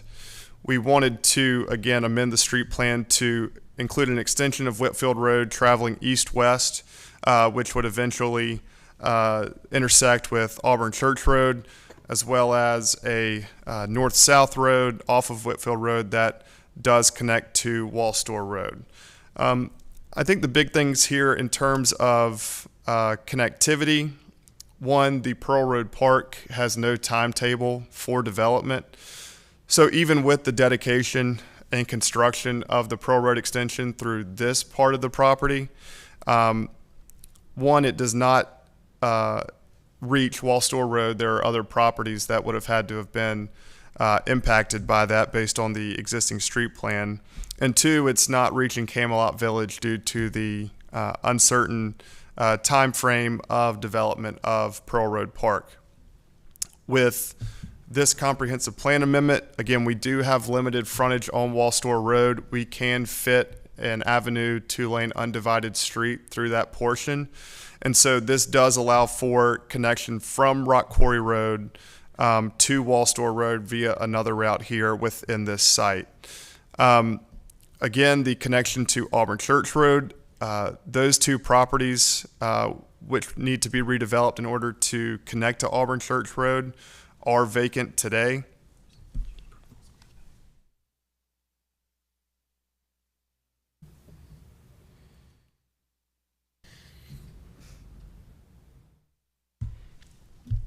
So those properties are vacant today. a lot easier to redevelop those properties than it would be an established single-family subdivision.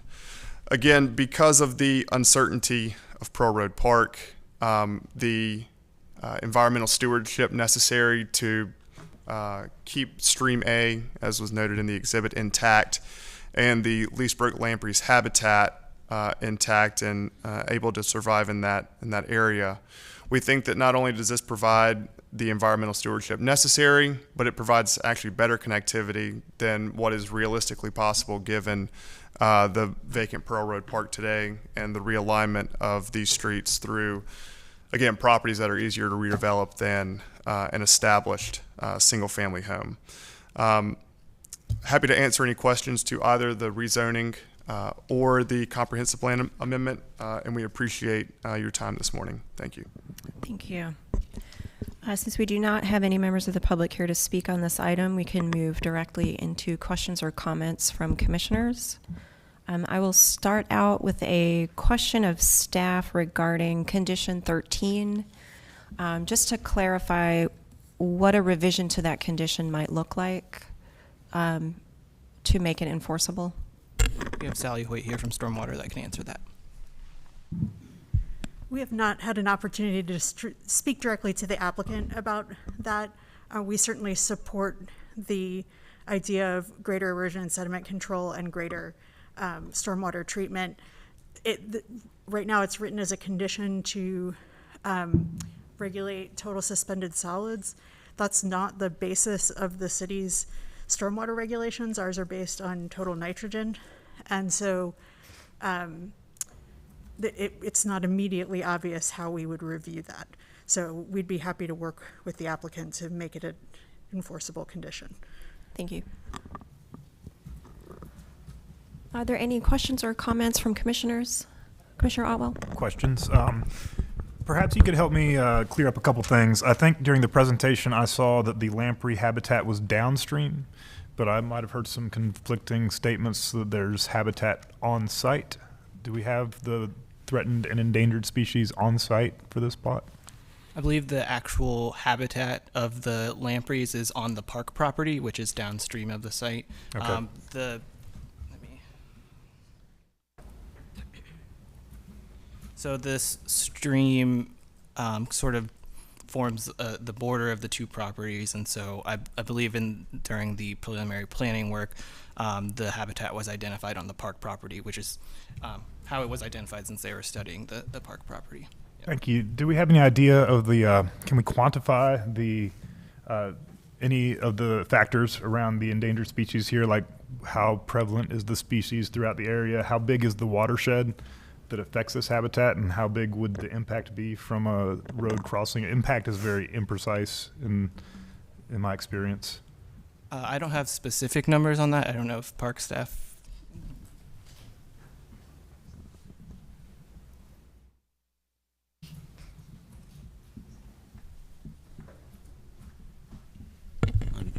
Brian Smith with Parks and Rec and the Natural Resources Superintendent for the group. If you can repeat the question, I'll do my best. I was hoping to get some kind of idea for the to quantify the issue of this lamprey habitat. How big is the watershed we're looking at? How big is the portion of the watershed that would be impacted by the roads that currently exist in the T1 map?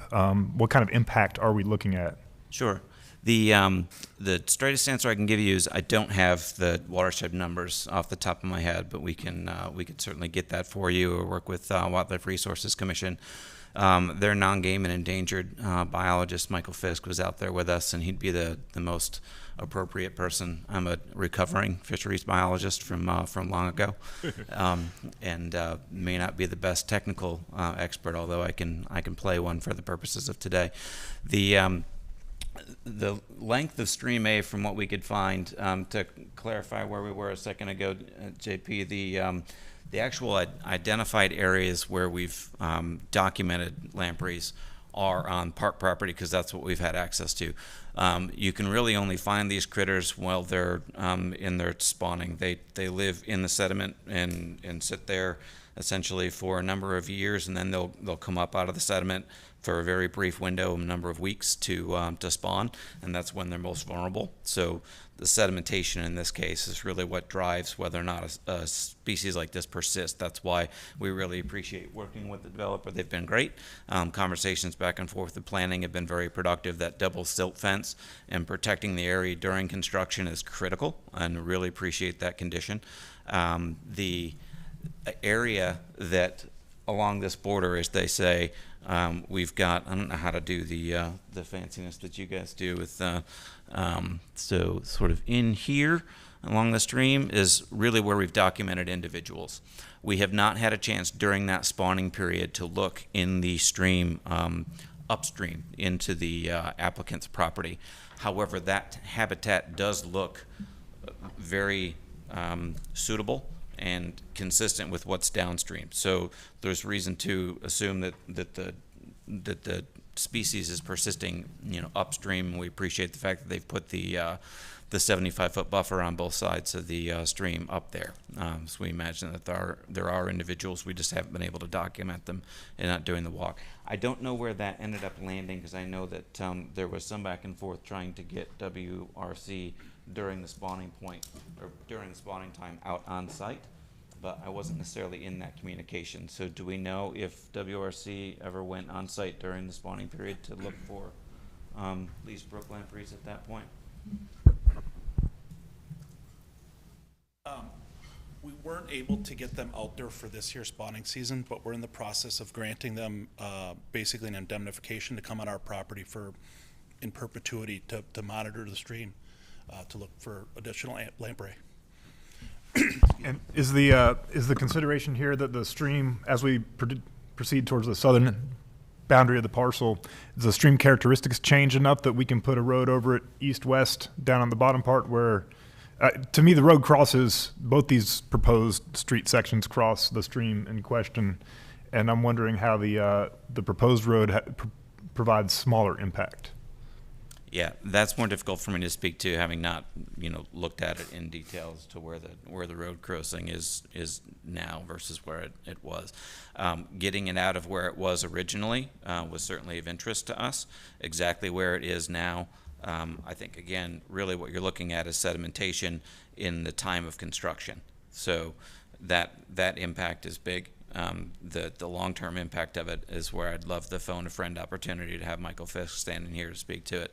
The challenging piece of this is it's with a lot of species like this that only show themselves for a short period of time.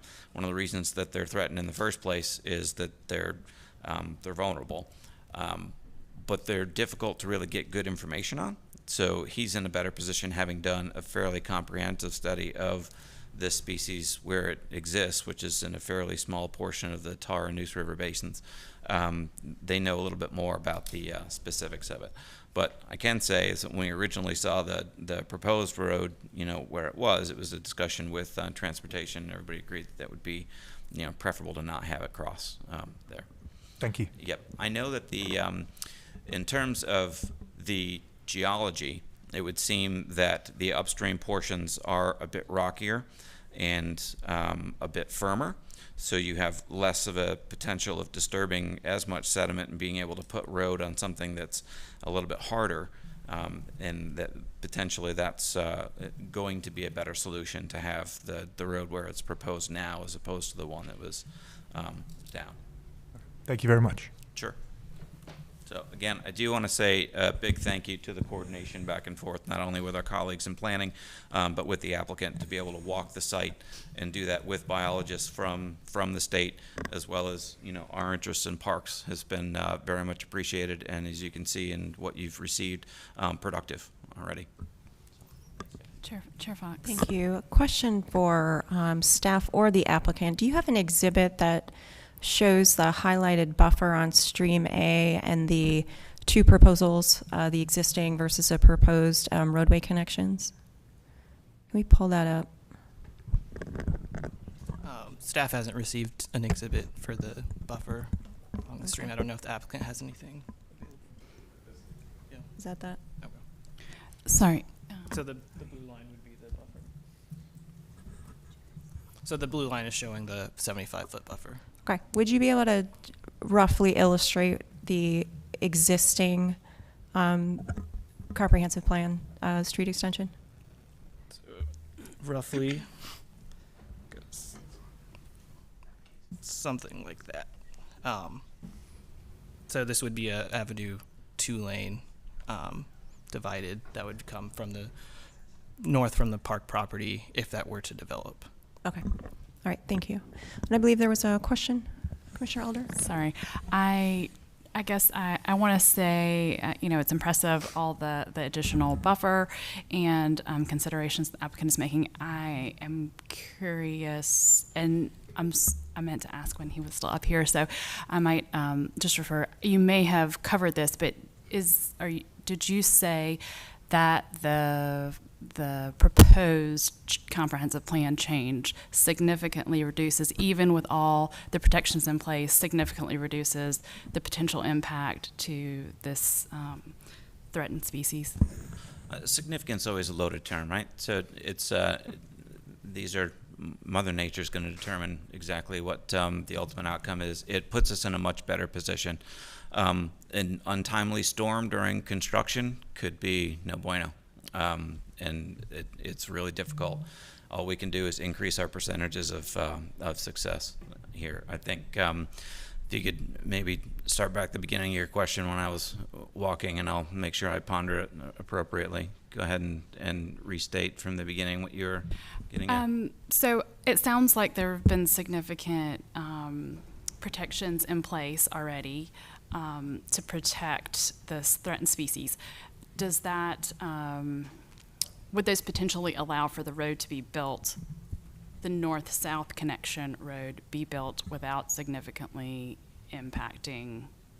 I guess I'm trying to consider the layers of protection that are already there with then the need to no longer have a road there. And I'll just add to that too, if anybody from transportation is here to talk about the impact of reducing that north-south connection, that would be wonderful too. Yeah, I would appreciate transportation being able to weigh in on the road in terms of traffic flow and those things.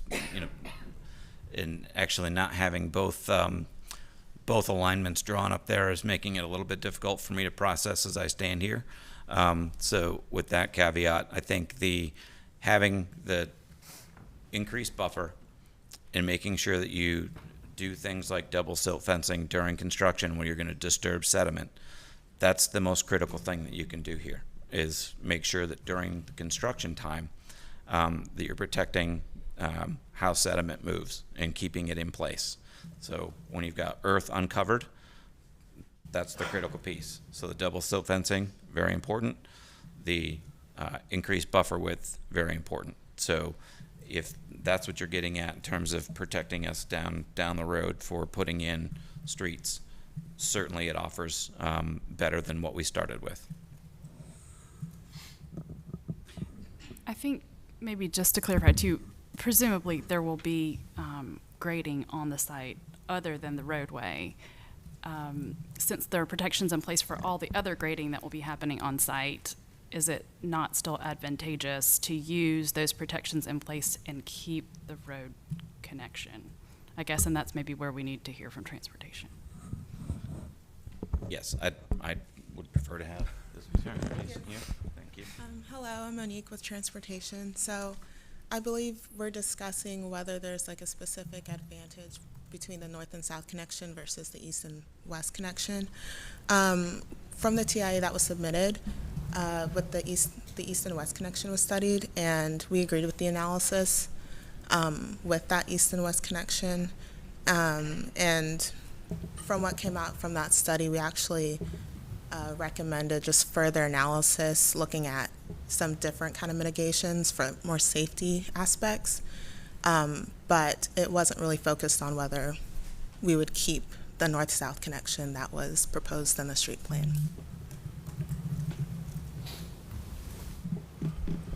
Did that address your question? So can I toss one more thing in there for you? Is if you're going to do this as opposed to this, just in general terms, you potentially impact by disturbance the stream in this area here, as opposed to opening up earth all up and down that could, wash into. This is a very steep site. So especially on the east side of that road, So if you have failure in one of those things, you're basically potentially impacting the stream all the way up and down its course, as opposed to just at one spot where it crosses during construction, if that's of any use to your deliberation. Thank you. That was going to address my next question. From a constructability standpoint, I don't know if the applicant wanted to address that.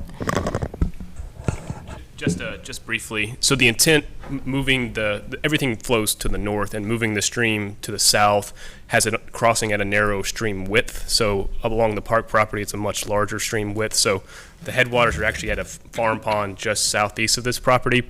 So we try to bring it down as much as possible without introducing another stream crossing to the south there. And then the intent behind going from a divided to an undivided road section was also to narrow down the width of the stream crossing itself. Okay. So is it fair to say the impact is less with the east-west connection versus building the north-south? It'll be a smaller square footage of stream impact to the south. Okay, yes. Thank you. Commissioner Bennett, I believe you had a question. Yes, thank you. My question is, I guess it's more of a comment, is transportation impact related? And it's similar to what I said on the last case, only I guess this time it's in bold and underlined with an exclamation point behind it. The staff report referred to a TIA memo, and I didn't see that unless I overlooked it. So that would have been helpful. But from what I see in the summary in the staff report, we're adding 8,500 new trips. That seems significant to me in an area where there's no transit. I think that definitely offsets the improved housing diversity. I think we keep talking about housing diversity and increasing housing, and it's almost to the exclusion of everything else. And I think the other things are important here. We can't just build houses all over Raleigh and think we're making everything better. I mean, we have to consider the impact of putting an additional 8,500 vehicles on this road system. There's no planned transit in this area. It's an outlying part of Raleigh. I see the benefits of the development. I see the effort that the applicant has put in. I think it's a nice development. So I'm not speaking against the development. I'm speaking on the overall impact here. And between the environmental concerns, another 8,500 trips on the road with no transit. I mean, I noted that the staff report said it was consistent with reducing vehicle miles traveled. I'd like to see that, unless this is going to be a completely self-sustaining development.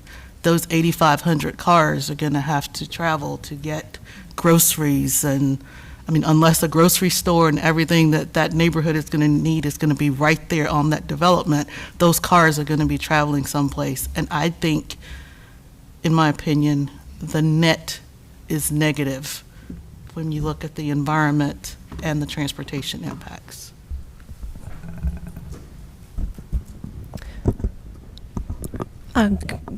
Commissioner O'Haver, did you have a comment? I have a couple. I do think if the applicant's willing, I think we should take another look at condition 13. I'm sure somebody was going to make that recommendation, but I'll go ahead and throw that out there because I think there's a couple of others. The gentleman from Parks and Rec mentioned no less than 2 times, maybe 3, about how important the double silt fence is. And the silt fence is only as good as when it's standing up, and inspections on that kind of thing are super difficult. I don't see where he went. He was sitting over there, but, oh, over there. I didn't know if we've done this before, but I would imagine with all the efforts that the applicant's going through, which again is appreciated, if there's a way to have a third party inspect that stuff on a little bit more regular basis or something than the city. Again, I don't know if that's possible, but if you drive around town, silt fence fails everywhere. And if the silt fence and the double silt fence is what's so critical, it seems like there might be some extra protection. I'm not going to suggest to the applicant because, again, I'm not an attorney, but I heard that on multiple occasions. And I drive around town and see failed silt fence everywhere. And then lastly, one of the initial comments was about the intent of this was a master plan development with amenity spaces for each neighborhood connected by sidewalks. And if that's the intent, I just would like to see if the applicant would be willing to include some kind of language in the conditions to show that. Because again, I wish I would have spoke up on the last case, not dissimilar to Ms. Bennett's comments. I mean, density is great, but density without access to public open space or integrating meaningful public realm in these type of areas, and you hear me mention it a lot, especially when we're talking about urban conditions, it's no different than in suburban conditions. And so we keep hearing about this inconsistency on open space and the public realm, and so I hope we start hearing a little bit more about that. Thank you for your comments. Any additional comments? Thanks, Sheriff. Yeah, just a quick follow-up on Commissioner Haver's comments on open space. That was one of my flags that I looked at, Parks and Rec comments about public amenity space. I'd like to have some commitment from the applicant beyond pedestrian connections.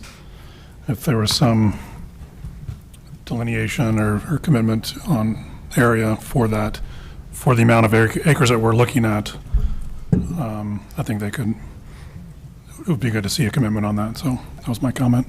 Excellent, thank you. So it sounds like we are interested in having the applicant team come back with some considerations for revisions to condition number 13, and also providing some consideration for open space. Are there any other comments before I move on? I do recommend that we keep these two items together versus trying to vote through the comprehensive plan amendment at this time.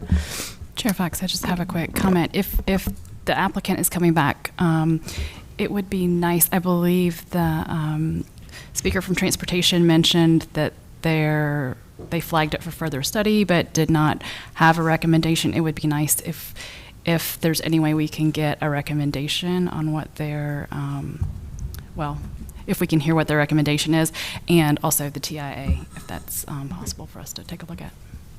Excellent, thank you. Hello again. So for the TIA, it was recommended that there were further studies looking at like roundabouts at some of the intersections. One calls to mind for Rock Quarry Road and Whitfield Road, and I also believe Rock Quarry Road and Auburn Church Road. And this is mainly coming from a safety aspect of being able to have people cross the roads. There's a lot of traffic going in and out. That was mainly recommended at like a site plan stage. Oh, so to be clear, there would not be a more recommendation coming out of transportation. It's just further study, meaning at the point of site plan. Yes, you correct. would review other mitigation measures. Okay. Does that answer your question? Okay. All right. So without objection, we will. Excuse me, Chair Fox, but can we still get the TIA memo? Absolutely. Okay, thank you. Could I have one additional comment just to thank you for, I wanted to thank Commissioner Bennett for those good points. We wrestled with this. When I first joined the Planning Commission close to 2 years ago, we had a really great presentation from transportation about generally how do we combat sprawl. And that was very enlightening. And maybe this is, when we think about the retreat this year, maybe could we add that to the agenda to figure out where we might be able to include that type of updated presentation next year for this Planning Commission as well? Because I think there's only 2 or 3 of us that are still here at the time when that was presented. That's a great recommendation. Okay, so to be clear, we are deferring this item until after our break. I believe that would be the August 9th? Yes, ma'am. Yep, August 9th agenda with revisions to condition 13, some consideration for open space, and the members of the commission would also like to review the TIA. Moving on to the next items on the agenda under new business, it's item that's E.4 and E.5. Same consideration here with two items together. I'd like to check if there are members of the public here to speak on either Z722 or CP522. There is one? Okay. Which item are you here to speak on? But, okay. All right. What we'll do is we'll do the staff presentation together and then hold public hearings separately, public comment. Thank you, Chair Fox. Good morning, members of the Planning Commission. This is Z722, two parcels on Capitol Boulevard, 121.47 acres. The change here is would remove the parkway frontage. The underlying zoning of CX5 would remain. I would note that this, as well as the comp plan amendment CP5, there will also be a concurrent annexation with this case, and your deadline is August 27th. Note the predominance of commercial mixed-use zoning in the area, along with RX north of the site, and there is a large area of industrial zoning, both industrial mixed use and heavy industrial west of Capitol Boulevard and north of I-540. Aerial view of the site shows those particular land uses.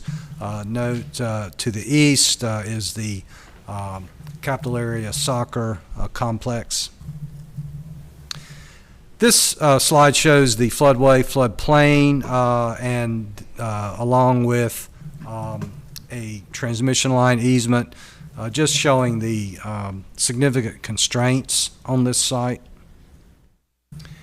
Some other views. The site presently is vacant, heavily wooded. Some street views from the surrounding area, particularly the Smoke Tree community to the north. Conditions. These conditions pertain to the property that is north of Perry Creek. First of all, the non-residential uses will be confined to a zone within 500 feet of the Capitol Boulevard right-of-way. Also within that zone, maximum building height would be limited to 4 stories or 68 feet. Permitted residential uses, again, this is north of Perry Creek, would be limited to single unit, 2 unit, and multi-unit living. The apartment type would be prohibited in residential uses north of Perry Creek. And height as a means of transitioning land uses with the residential, existing residential neighborhood to the north, maximum residential height will be limited to 3 stories or 50 feet. Also, the applicant has agreed to keep the 100-year floodplain undisturbed from added fill, except with the exception of the installation of the public conveyances noted. Also, there's a condition to connect Triangle Town Boulevard to align with Draper Road, and also with Creekwater Drive. These connections would be completed in the development phase of the project, and the final alignment would be determined at that stage. Finally, a 10-foot wide pedestrian and bicycle multi-use trail crossing of Perry Creek will also be provided.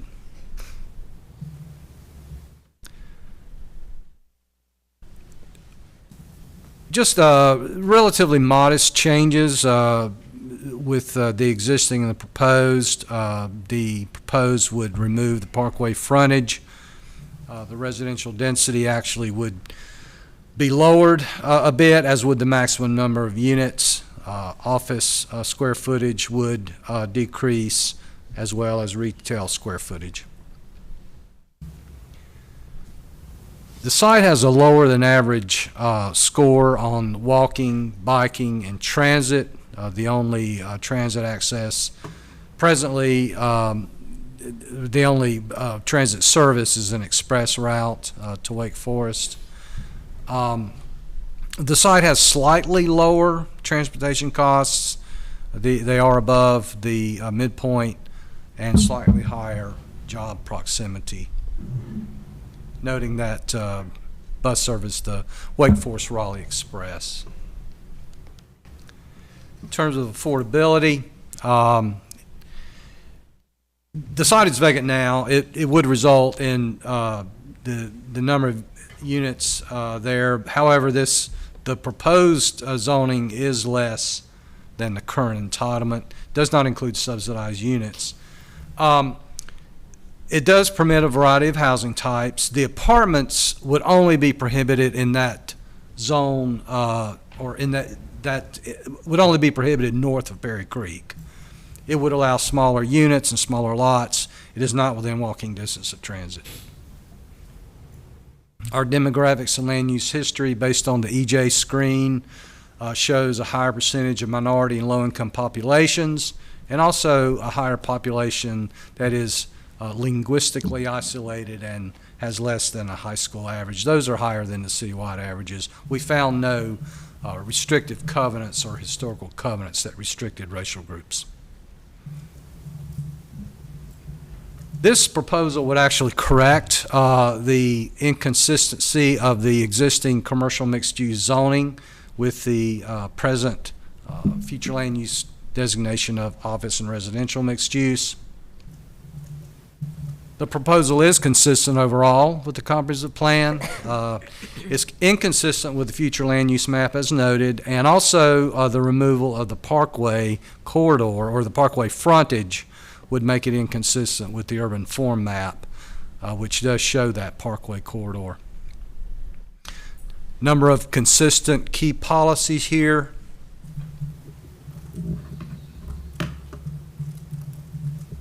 And your staff report, I should note, did indicate that housing variety and the zoning for housing opportunity and choice, the staff report indicated those as inconsistent. However, that was an error. The apartment building type is only prohibited in areas north of Berry Creek. So there would be the opportunity to construct apartments in other parts of the property. Two inconsistent policies noted. There were no conditions in the proposal that would address the scale and design of new commercial uses, given the entitlement for over 1 million square footage of commercial. This could result in a large-scale commercial development at the site, and also the frontage policy as previously noted. Again, your deadline for action is August 27th. I'll be happy to answer any questions.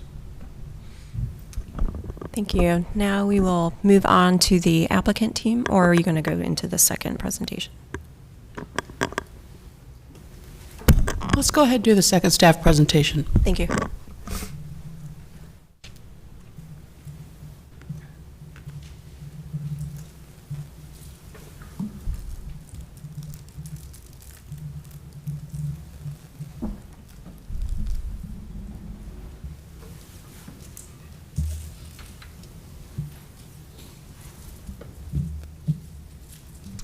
Okay, moving on to the comp plan amendment part of this proposal. It's a proposal to amend the street plan.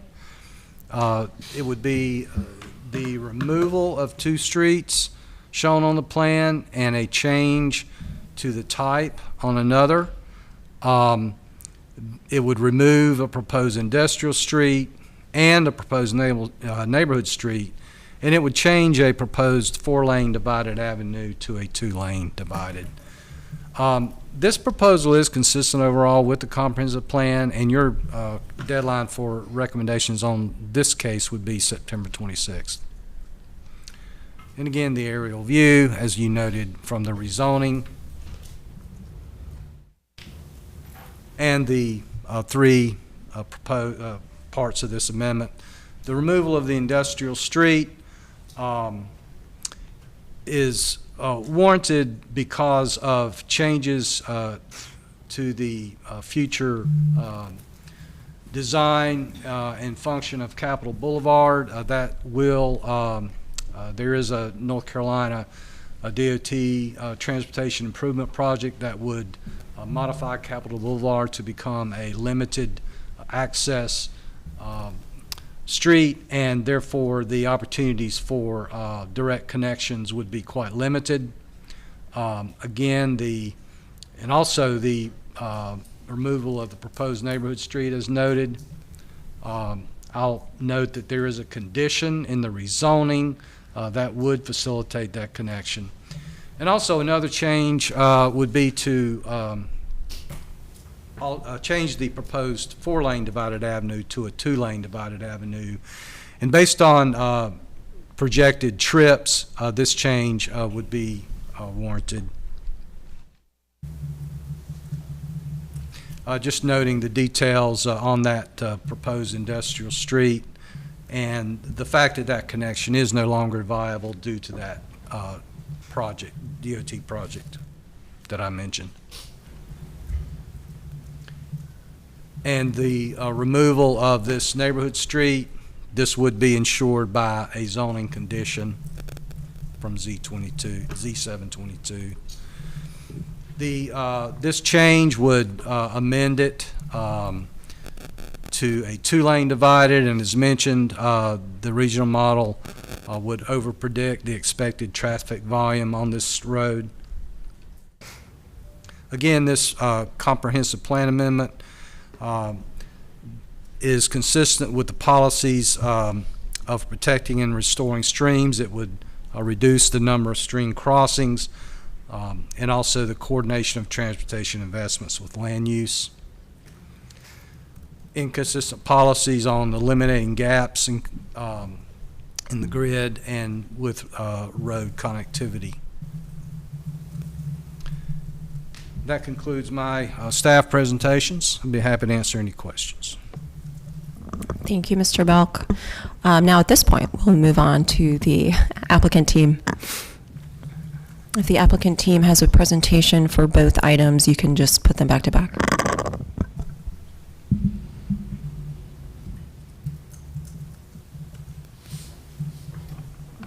Good morning, Chair Fox and members of the Commission. I am Collier Marsh with Parker, Poe, Adams, and Bernstein at 301 Fayetteville Street. On behalf of the applicant, have a number of members of our development team here as well to answer any questions you may have. As Don has forecasted, we've got two related requests. The comprehensive plan amendment actually came out of discussions with neighbors in the surrounding community and some concerns about the Capitol Boulevard project and how we could help address those concerns. And so we've aimed to achieve them with a comprehensive plan amendment. But we'll start with the rezoning itself, but orienting the Commission with the property again, about 120 total acres, 2 parcels, but we're at that northeast quadrant of 540 and Capitol Boulevard. And again, what's going to happen with Capitol Boulevard in the future is a big question. It raised a lot of discussions with neighbors and transportation staff as to how we can eliminate some of the uncertainty. What we heard from folks is when that becomes a controlled access highway, how do we get out? What connectivity is going to be allowed? What happens, with Jacqueline Lane, with Creekwater Drive? And so we've provided some solutions through this project. But the rezoning itself, it helps to take a look back at what's allowed today. It's already zoned CX5 PKCU. That's from a 1995 rezoning case approved in 1996. And the short version of that rezoning case is that it's pretty outdated. We've summarized some of the conditions here. They're about 3 pages long, and it took me about 4 or 5 reads to understand exactly what they all required. But they are outdated. They don't reflect current development patterns. Some of them are duplicative or in some cases inconsistent with current code requirements. And then frankly, some of them are unenforceable, don't have any teeth. But generally what they talk about, and you can see an exhibit showing how outdated they are, by the way. On the right-hand side, this accompanied the rezoning, and the timestamp right there, the proposed North Wake Expressway. We all know that's now 540, but this was all contemplated at a different time time in Raleigh. But within those conditions, there are conditions calling for mixed-use development, not only on these two parcels, but parcels south of 540, and there are various density, height, and use limits along borders and in certain specified areas. Then there are conditions that call for things like cooperating with public improvements, whatever that means as an enforceable zoning condition, we don't know today. And then landscaping requirements that are similar to code requirements today. So because of these outdated conditions, we've tried to bring a similar case, but cleans it up and gives you a better picture as to how this property would actually be developed. And so what that means is that we're proposing a similar district, a CX5 CU designation. The first thing you'll notice, we're removing the parkway frontage. And so that was noted in the staff report as a potential inconsistency that I want to address at the outset. And so first of all, the intent behind the original parkway frontage was to provide a parkway corridor along 540 and Capitol Boulevard. We removed it because with the number of public streets that we're providing within this development, the application of parkway frontage along those streets would result in 50-foot buffers throughout the entire site and essentially take up most of the buildable area. So that's why we removed it. Now, the question comes, well, what happens to that original intended 50-foot buffer along 540 and Capitol Boulevard? That is accomplished through this request and through the code already. So we're keeping the SHOD 2 overlay, which requires a 25-foot buffer.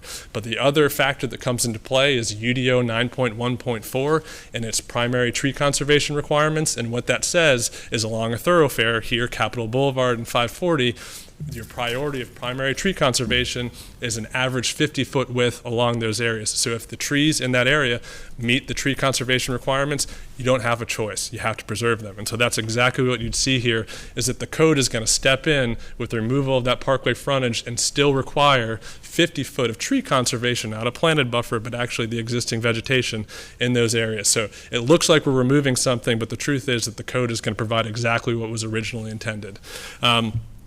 But then we've got a number of zoning conditions to give a better picture as to what's going to happen with this site. And I've got 1 and 2 listed here. Conditions 3 and 4 relate to transportation items in the comprehensive plan amendment. I'll address those at the end. And I'm actually going to start with condition 2. What condition 2 says is that we have to preserve that Perry Creek floodplain. So the area in blue and pink is going to be preserved except for the limited crossings that you see, streets, utilities, and the like, but otherwise preserved, keep development out of it.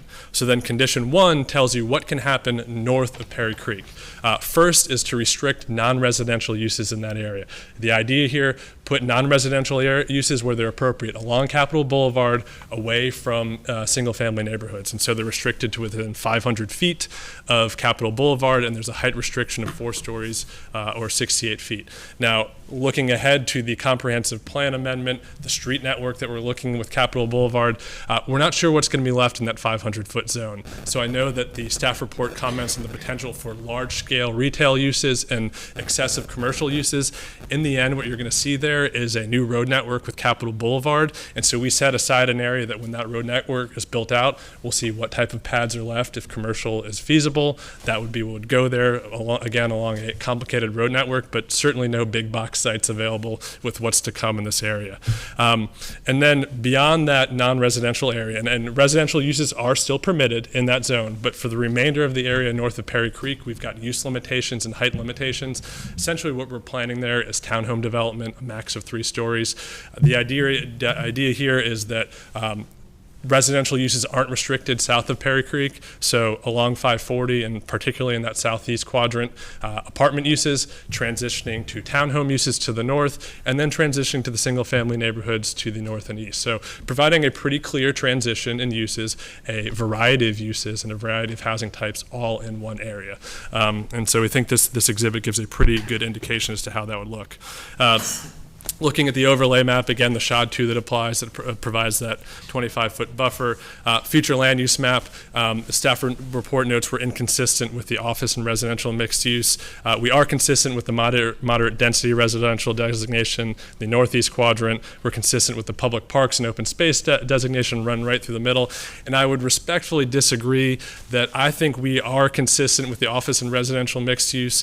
When you look at what's feasible overall with the site, the fact that we restricted commercial uses along Capitol Boulevard, the fact that really what's buildable and with access, unlikely to have large-scale commercial uses in this area. And then if you think what's just south of this site and you have Triangle Town Center and the state that that's in, unlikely that you're going to get a large big box use coming in up here. So the practical reality is that this is going to be developed largely for residential uses, with the potential for office and with the potential for commercial, but focused along Capitol Boulevard.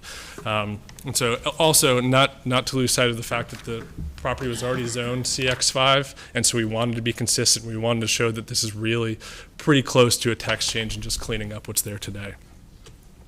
So transitioning to the comprehensive plan amendment, and it all relates to transportation-related items in the Raleigh Street Plan. The NCDOT's Capitol Boulevard project is a big question for the neighbors in this area. They see that Capitol Boulevard is going to be closed off. A lot of these neighbors that used to be able to get right onto Capitol Boulevard, those streets are going to be cut off. They don't know what's coming. And so our site may provide an opportunity to provide some certainty for these folks in the future. The DOT's project has 4 possible scenarios for the immediate area. So this, again, you see our site in the upper right-hand corner. This is scenario 4. This is the most thorough of the DOT plans for the site that includes DOT constructing the Triangle Town Boulevard extension through our site, includes a crossing of Capitol Boulevard, and includes the largest possible street network. The other 3 options start taking away pieces and moving pieces around. When we started this project, we were under the impression that this was going to be figured out early on in the process. Unfortunately, that decision has been delayed, and the latest we heard is maybe in the fall, but as we know, those things can go down the road further and further. So without having any certainty as to what the DOT is actually going to do in this area, we've taken it upon ourselves with this project, with this comprehensive plan, to build out the road network in our site and start building the connections to the neighbors so that they don't have to worry so much about Capitol Boulevard, because they know they can get through our site and get to other parts of the city. So we are proposing 3 amendments to the Raleigh Street Plan. So this is an excerpt from the Raleigh Street Plan. You can see our 2 parcels there, and there are 3 streets on that plan that go through our site. We're actually proposing amendments to all 3 of those streets, albeit for different reasons for each one. So if you start on the left-hand side or the western side, in brown, there's a proposed industrial street. Now we are asking to remove that street because it's no longer part of the DOT's plans. That was why it was put on the street plan, because when the DOT had its initial maps published, there's an industrial street providing a connection. It's gone, so no need to build a road to nowhere. We've asked to remove it, and staff agrees that that's an appropriate amendment. Next, moving to the center of our site, the extension of Triangle Town Boulevard, shown in teal there. It's on the street plan, an avenue 4-lane divided. Our proposed amendment is to change that to an avenue 2-lane divided. We submitted in connection with this request a trip generation study that shows that 2-lane divided is actually the appropriate build out. Staff also agrees with that conclusion. And then if we move all the way to the eastern side, you see a proposed neighborhood street in green. And a couple things will stand out with that. First, it runs diagonally through the floodplain and has a lot of disturbance to that floodplain. Second, the second parcel that's not ours to the east that it runs through has now been developed as apartments, and so that's running right through apartment buildings. So that alignment is no longer feasible. So what we're proposing in the comprehensive plan amendment is take that street out of the comprehensive plan and the street plan, and we're adding back in better connectivity through our zoning conditions. So I will get to that in just a moment, but if we look, this is what the amendment would look like. So the amendment removes the industrial street, changes the designation of Triangle Town Boulevard, and removes the neighborhood street. But then we fill the neighborhood street gap with zoning conditions. And so those are conditions 3 or 4, the ones that I held off on discussing. And so they do 2 things. First, we are required to provide 2 public street connections to that Triangle Town Boulevard extension that you recall goes right through the middle of the site. One is the upper red arrow. That's a connection to Draper Road that would then connect to Triangle Town Boulevard, avoids having to cross the floodplain and disturbing the floodplain and with another street. The other would be a connection to Creekwater Drive, and then again connecting to Triangle Town Boulevard. And so what this does is it takes away that second floodplain crossing, brings both streets with the same connectivity, but has one crossing with Triangle Town Boulevard. But to address staff comments on overall connectivity, having a better grid, what we added in as a final addition is what you see in green, conceptual location, but generally showing the intent, a pedestrian and bicycle crossing of the floodplain. So a less disturbing crossing, but providing connectivity and frankly providing what we hope to be the future of connectivity, which is for pedestrians and bicycles. So in the end, this is what the net effect of both the comprehensive plan and the zoning conditions would provide. Again, just to caveat, conceptual locations of streets and conceptual locations of the crossing, because we need to determine all of the environmental impacts at site plan. But what you have is what we believe to be a better overall street network, appropriate in scale, provides all the connectivity, but again, limiting disturbance to the floodplain. So again, Draper Road connecting to Triangle Town Boulevard, Creekwater Drive, also connecting to Triangle Town Boulevard. So the folks to the north and the east having a new means of access to get out, and they can get to Triangle Town Boulevard. Should the DOT have an extension over Capitol Boulevard, they can get across. But at the very least, we connect to Triangle Town Boulevard, which runs south under 540 and connects to a much broader street network. So providing some important connectivity for the folks in the area. So with that, that's both of our requests. We note that staff has found the comprehensive plan amendment consistent with the comprehensive plan, the rezoning overall consistent with the comprehensive plan, and we'd argue even more consistent than that staff report reflects. But we have a number of folks here available to answer any questions you may have, and we thank you for your consideration. Thank you. Next, I believe we do have a member of the public here to speak on these items.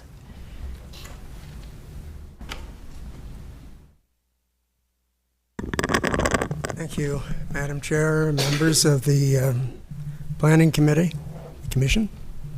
My name is Robert Blank. I live at 4612 Draper Road. I've been battling with NCDOT since December, and I will continue that.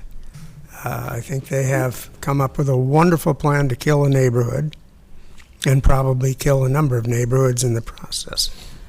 However, if they can eventually either change their plan to something a little more appropriate to a city rather than an 8-lane freeway taking traffic at 70 miles an hour to a screeching halt at 540, brilliant conception.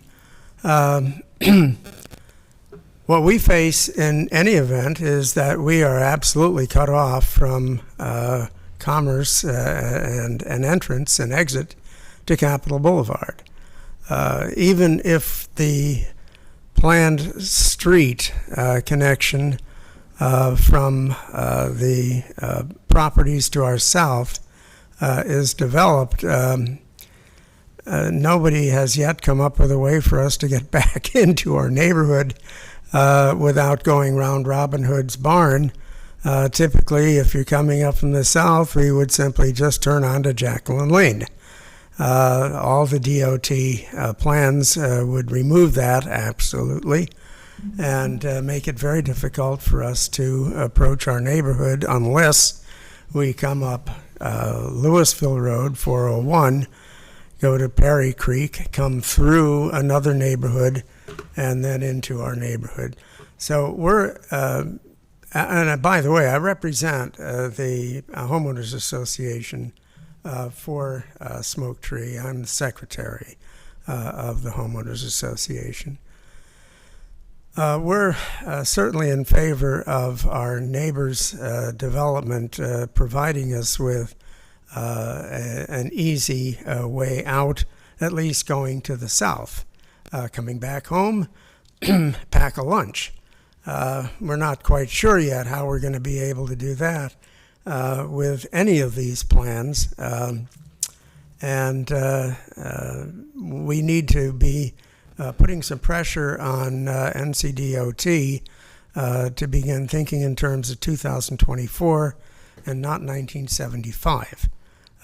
What they have planned is, in my opinion, a disaster. I might add, by the way, that while I lived in the Twin Cities before sanity returned and I moved south, I was on the Citizens Advisory Committee of the Metropolitan Transportation Commission, a 7-county planning authority for a variety of transportation methods. I was also on the Planning Commission for the City of Roseville, which adjoined both Minneapolis and St. Paul, very busy, had a lot of highways and a number of other things. So I have a little familiarity with what it takes to make a livable plan. for a city. And frankly, U5307 does not. And that's the thing that's facing us right now. We have a wonderful neighborhood. It's built in the 80s. That would remind you of a New England neighborhood if you drove through it. And we're frankly in danger of having our neighborhood killed off dead if we don't get decent access to and from Capitol Boulevard. So here, essentially, the small part of our problem is having access out and into our neighborhood, and for that reason, we're here to support the road that would connect with Draper. And I thank you for listening, and I hope that you will keep us in mind. Thank you for your comments. Just to check, make sure there are no other members of the public here to speak on either of these items. No? Then I will move for questions and comments from commissioners. Those questions can be related to either the rezoning or the comprehensive plan amendment. I'll start. Thanks, Chair Fox. Sorry, I'm going to get my notes. Based on the SHOD and their elimination of the park frontage, the applicant stated that there will be 50-foot landscape buffer or tree conservation along both Capitol and 540. Is that by code? Is that really the case, or could they use the tree conservation in other areas and reduce it down to 25 and keep the shod? The Parkway frontage would basically mandate that 50-foot. The SHOD 2 does mandate 25. However, the opportunity for primary tree conservation area along that major corridor remains. So there's a potential for a reduced landscape buffer along Capitol, but certainly the opportunity is still there for the 50-foot landscape buffer to be installed. Okay. As long as that area would qualify, that would be the first area that the applicant would need to look for primary tree conservation area. So as long as that area qualified as primary tree conservation area, certainly could be a 50-foot. But just technically speaking, it's possible that the loss of that Parkway frontage could result in a reduction. However, the SHOD 2 would pick up 25 feet. Thanks. Kind of a technicality. Does that address your question? It does. What I think the applicant maybe want to follow up. So, not the foremost code expert, but primary tree conservation is something we're asked about a lot. And so that what the code says, in my recollection, so the range can be 0 to 100, but average 50 feet for primary tree conservation along a thoroughfare. And when you have trees that meet that 50-foot requirement or the average 50-foot requirement, if it's primary TCA, you don't have an option of eliminating it. You have to do it even if it exceeds the overall tree conservation requirements for the site as a whole. That thoroughfare line tree conservation area still has to be preserved. Okay, thanks. Thank you. Do you have a follow-up question? Actually, yes, for the applicant. Under the staff reports on Parks and Rec, they had a number of comments regarding active multi-use paths, which I know that you're making connections across the creek. But item 5, 6, and 7 on the report regards some considerations regarding 0.7 miles of focused greenway trail and connecting the multi-use path trail and site to other locations for pedestrian and bicycle. I just wanted to ask you if you have considered those and adding some of those considerations to conditions. We absolutely considered them. That was kind of the initial discussion with this project and looking at the site, and that floodplain area is providing greenway areas and those connections. We will be providing the 75-foot greenway easement for the greenway trail that goes through Perry Creek, as well as along the street network. Those connections will be made available. What happened in this case is that the street network kind of engulfed the ability to do that. So one example I'd give is when we added that pedestrian and bicycle crossing condition kind of late in the process, getting quotes for that just a crossing, about $300,000 on the low end in today's market. And so with those infrastructure costs, with the street infrastructure costs that we're facing, we had to prioritize the street infrastructure, and we've added what we're able to at this stage. Understood. Thank you. Additional questions or comments from commissioners? Commissioner Bennett. Thank you. So back to the parkway frontage. I'm trying to make sure I'm crystal clear. So, Mr. Marsh, I think you said if the trees meet a certain threshold, then that code kicks in. Yeah, so if the existing vegetation meets the density standards along the thoroughfare, then you have to preserve those trees along the thoroughfare. Do they meet that density threshold? I guess my question is, if it has the parkway frontage, then that 50-foot requirement is there regardless. If it doesn't, then the trees have to meet the density threshold in order to get the 50 feet. So we haven't done a tree survey, so I can't tell you that every section meets it. I can tell you that at a high level, when you look at the site, there are large areas that would meet those density standards. But again, the reason we had to remove parkway frontage is because if you keep it, it's going to run on every street through the site, and then, you know, Triangle Town Boulevard, the two connections, when we make 50 feet on either side, eats the developable area. So we had to remove it.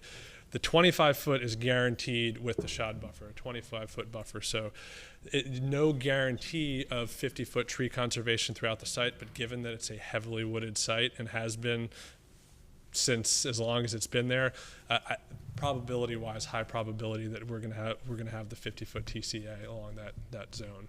Okay. Chair, I had one more question. Can I do that one? Okay. My other question was about, let's see, the large shopping center. The staff report noted that the ORMU designation expressly recommends against large shopping centers. You commented that it's probably unlikely that a large-scale shopping center would be developed, but would you consider some sort of condition? So we absolutely would. This was a comment that we hadn't anticipated until we got the staff report on Thursday. I think the practical reality is if you look at where you could do any commercial on the site, given our restrictions, first look at Capitol Boulevard. There's a 500-foot zone. The best way to show you why there's limited commercial entitlement is you look at the street plan and everything that's going in it and the widening and the street network. Much of that area is going to be street or is going to be right-of-way or is going to be buffer required because of that street and right-of-way. So the addition of the remaining commercial entitlement was actually based on a suggestion from staff early on in the process that, hey, with that street network and the uncertainty, you ought to think about preserving maybe a commercial pad in that area. So that was the only intent with adding that non-residential zone was, well, when the streets are all built out, if there's something left over and it's not appropriate for townhomes, don't let it go to waste, don't have to rezone, save some commercial entitlement in that area. But looking at this, I'm not sure where there's really any viable, especially again, think about cutting off access on Capitol Boulevard. Along Capitol, there's not really a viable spot for a big box store. Again, limited access. This development team is looking at doing primarily townhomes all north of Perry Creek. But then if you go back to then the remainder of the site, south of Perry Creek, and see if I've got one that looks a little better. South of Perry Creek, that is base CX5 zoning, but there's access issues that would really limit any ability to do meaningful commercial development, especially to the southwest with the way the floodplain works. We're not sure what can be done there, if anything. Southeast, we're proposing apartments in that area. That's what we envision. It's not restricted to that, but that's the goal here. It's adjacent to another apartment community. It just fits there. But again, taking a step back, you've got Triangle Town Center to the south, and that's not doing so well. So I think it's unlikely. We understand that concern. I think our hope would be, given summer break and things coming up, if that's not a urgent or significant issue, that we could proceed to the next phase of the process. Okay, thank you. But just to be clear, to follow up on that one, you would consider some conditions addressing the massing scale or design of the retail component. And we do have, so again, on the Capitol Boulevard side, the 500-foot restriction with buffers, streets, and all that. It's not a big area. It's restricted to 4 stories and 68 feet. And again, the thought was, if you have a little pad there left over after all the streets go in, you might as well go vertical and maybe capture a small office building. But we're open to it. I do think that some of those restrictions are in place already. Okay. Additional questions or comments, Commissioner Miller? Another follow-up question. You said, is it correct to say that your intent is to include a 50-foot buffer along Capitol Boulevard? So that is the discussion back to the Parkway frontage, and so SHOD has the 25-foot buffer, and should existing trees meet the density standards, 50-foot TCA in that area. And I'll also say that Capitol Boulevard today is not what the DOT is going to make Capitol Boulevard in the future. So we're really kind of staying, our initial phases will stay away from Capitol Boulevard for a while and let the DOT figure out what they're going to do, and then figure out what's left in the end. So would you say yes, that the intent is to stay back, is to include Absolutely, a 50-foot the buffer? intent, and the expectation is that we will have to have 50-foot TCA, but we haven't done the tree survey, so I can't stand here and tell you that we're guaranteed to have it throughout. Sure. Even though it might not be a TCA requirement, if that's the intent, would you consider putting in a condition for a 50-foot buffer? Sure, we could absolutely discuss that. That makes sense. And for the commercial as well, if that's also the intent, to not to limit the scale and massing or total footprint, I guess, of the commercial zoning. I know that timing-wise, you were talking about wanting to get this out before summer, but procedurally, I think, is City Council coming back before the summer break? Are they meeting again before July? They'll meet on July 5th. They'll receive items you report out Today on the 5th, and can schedule public hearings for beginning August 16. Okay, gotcha. But otherwise, we would meet in August 5th? August 9, I believe. 9. 9th. And then it would go to council for public hearing August 16. at the same time? It would be reported out to council on the 16th, and they would be looking at a probably mid-September, early October public hearing date. Gotcha. If it helps, one of the timeline implications was we started with the rezoning, and the rezoning was about ready to go to Planning Commission when the comprehensive plan process started, and so our timeline has gotten tight. It's become challenging. So our goal is to move as fast as you'll allow us to. I appreciate that.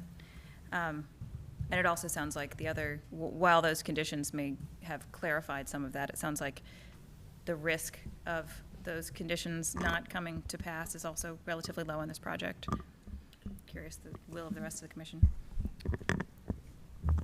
If I can see where you're angling, I would be in support of moving this one forward and putting in the motion the recommendation for 2 additional considerations that we discussed.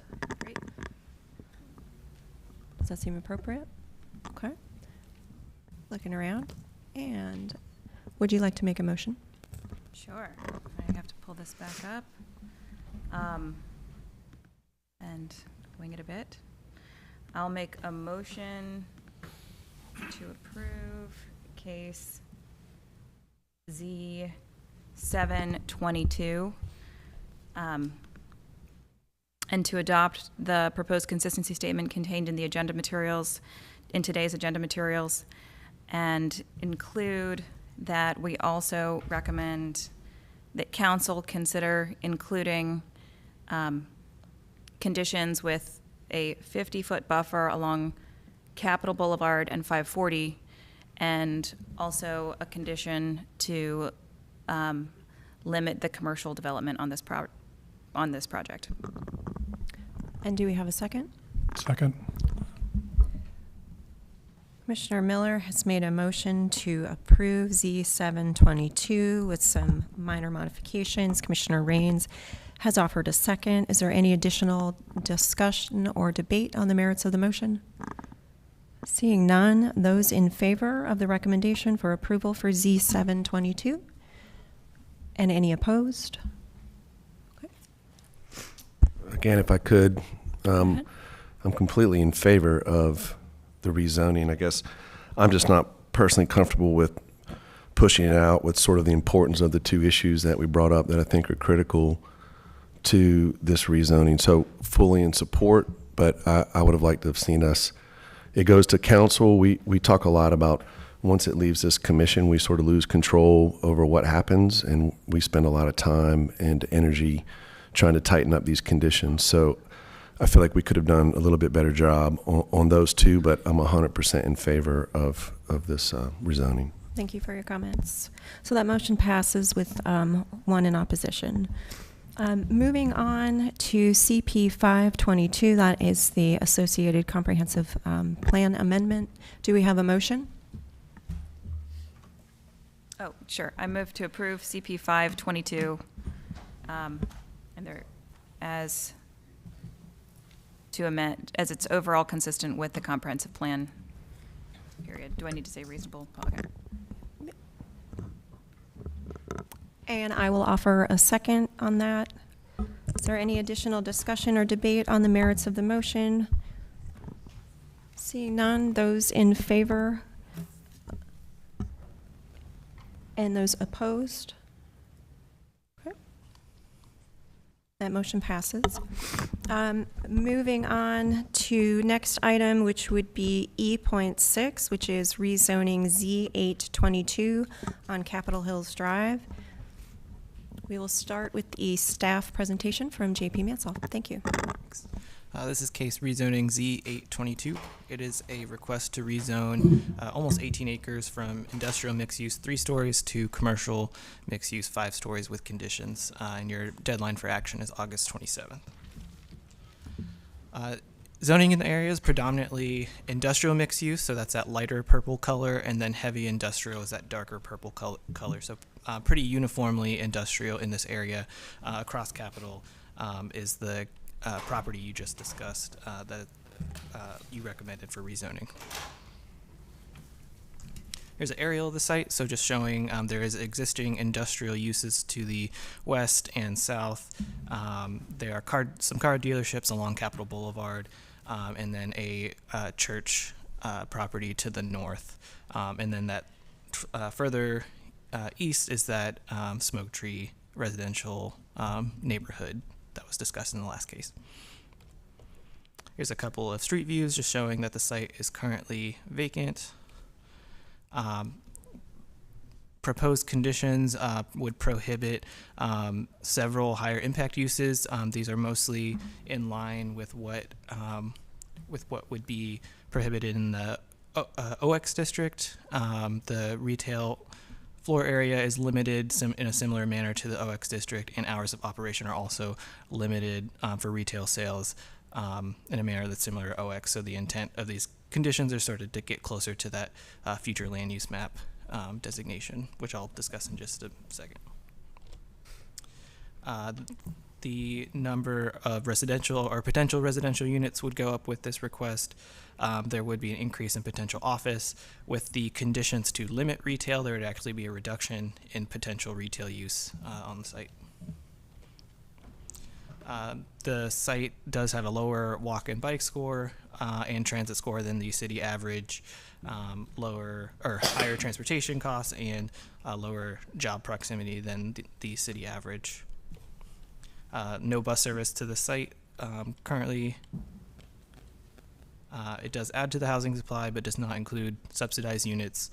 Would permit a wider variety of housing types and smaller units and lots than the citywide average, but again, no transit service to the site. The census tract that this property is located in does have a lower people of color population and lower low-income population according to the demographic analysis. The future land use map designates the site as office and residential mixed use. With the conditions offered, the request is consistent with that designation. Consistent overall with the comprehensive plan, consistent with policies regarding consistency with future land use map, limiting retail uses in an area that's designated as office and residential mixed use on the future land use map, promoting redevelopment of industrial areas that are designated to change from industrial on the future land use map, and also increasing potential housing on the site. There are two inconsistent policies. LU 5.2 is sort of speaking to the location of the site, so it is surrounded by industrial uses, and the request would increase potential housing in that area. And so just recognizing that there may be some development impacts from the industrial uses surrounding to the potential residential uses on the site. And then LU 11.2 would recommend that areas that are well suited to industrial uses, that including this area which already has industrial uses and is close to a major highway, it would be appropriate to maintain industrial uses in those areas. So this would be a shift away from that, which is the sort of inconsistency there. Your deadline for action is August 27th, and there are no outstanding issues. Thank you. Next, we'll hear from the applicant. The applicant and those in favor have a total of 10 minutes to speak.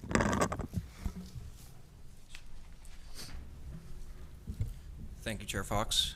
Members of the Planning Commission, my name is Samuel Morris, here with Longleaf Law Partners, 4509 Creedmoor Road, representing the applicant in this case.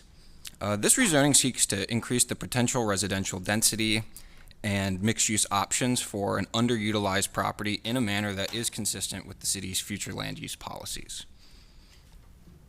An overview of the request, like JP said, this is just under an 18-acre vacant tract of land located on the northern corner of Capitol Hills Drive and Gresham Lake Road.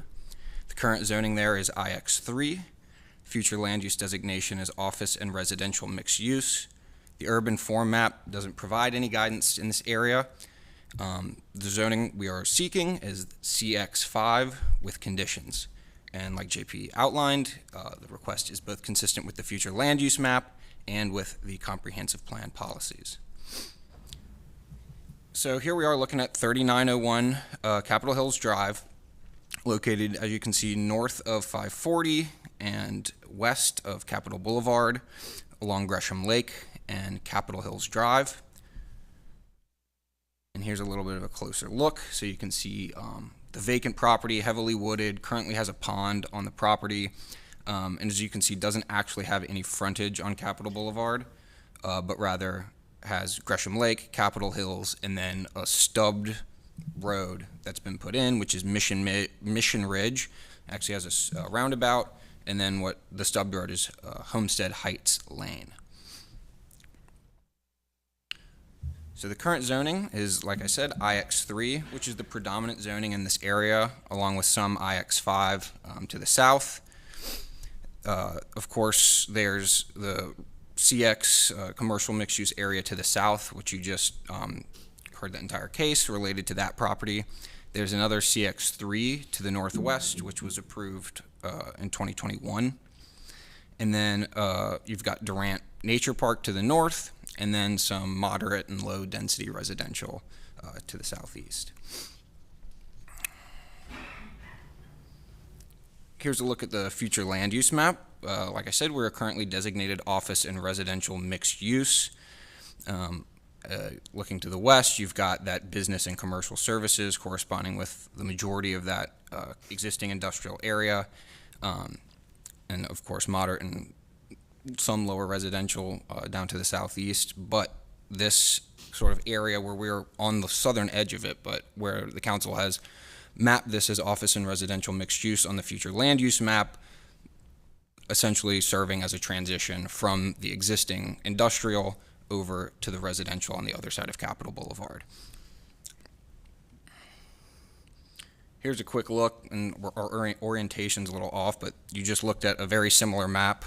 This is the NCDOT capital improvement project. Like I said, we don't have any frontage on Capitol Boulevard directly, so staff indicates that, you know, the impacts are relatively minimal. You can see our properties up in the top left corner there. And so that will lead to some improvements along Gresham Lake and Capitol Hills.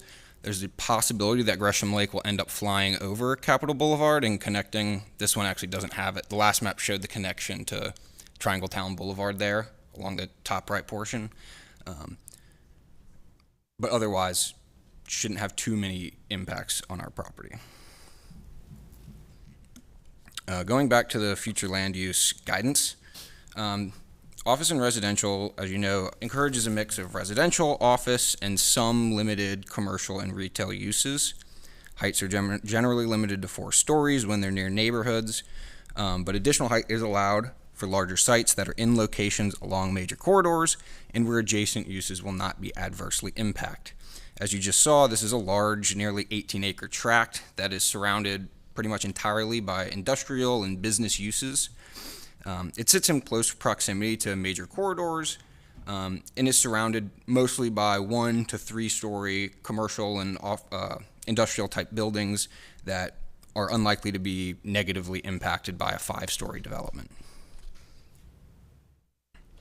And then looking at our zoning conditions, which help bring this CX district into consistency with that office and residential mixed use flume designation. So the first one is we limit some of those more intensive commercial uses, adult establishments, more real golf courses, car wash, vehicle related uses, light manufacturing, even restaurants and bars, all standalone retail, and overnight lodging. All that to bring it more close to the OX district and office and residential flume designation. Another one is the limitation on retail floor space, which is 15% of the gross area or 4,000 square feet. That's roughly the size of a coffee shop. The idea being, you know, room for some kind of commercial or retail on the ground story corner space, something like that, but disallowing any large standalone commercial uses. And then finally, the hours of operation, limiting them from 6 a.m. till 11 p.m. Here's just an overview of some of the policies we think that really drive this case. And housing diversity and housing variety, as you're aware, this will allow for more density in this area as well as a greater amount of housing options than currently allowed in the IX district. Rezoning and development of industrial areas. The comp plan does call for development and rezonings in areas that are currently industrial but that are no longer consistent with their future land use map designation, which is exactly the case here. Compact development. Currently, the plan is for this to be developed as a compact development. The property is actually subject to an impervious surface allocation declaration that limits the property to 11.2 acres of impervious, which essentially, that's 35% of the property that can't have any impervious whatsoever, effectively pushing it into a conservation development pattern. Pedestrian networks, and so development of this property will of course require some amount of sidewalk, roadway improvements, and will lead to better connectivity in that envisioned office and residential mixed use area on that side of Capitol Boulevard. It will also revitalize that corridor and will bring life to this underutilized property that sits right off of Capitol Boulevard. It will also improve park access.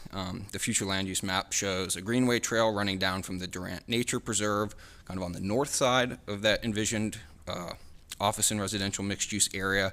So we're sort of the first property to make the switch and to start the dominoes kind of moving in that direction, developing those areas, bringing them in line with a more vibrant mixed use development that's envisioned by the council, as opposed through the future land use map, as opposed to the existing industrial there.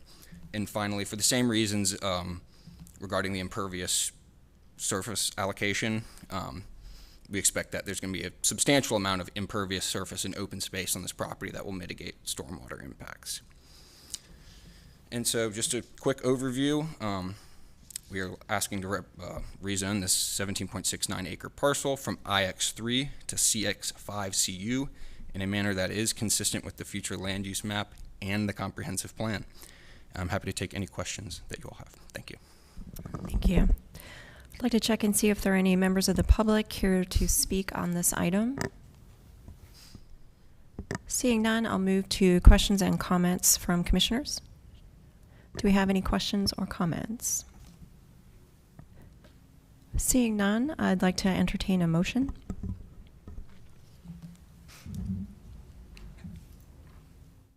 Okay, I'll move to approve case Z822 and to adopt the proposed consistency statement contained in today's agenda materials. And do we have a second? Second. Second. Commissioner Miller has offered a motion to recommend approval of Z822. Commissioner Bennett has offered a second.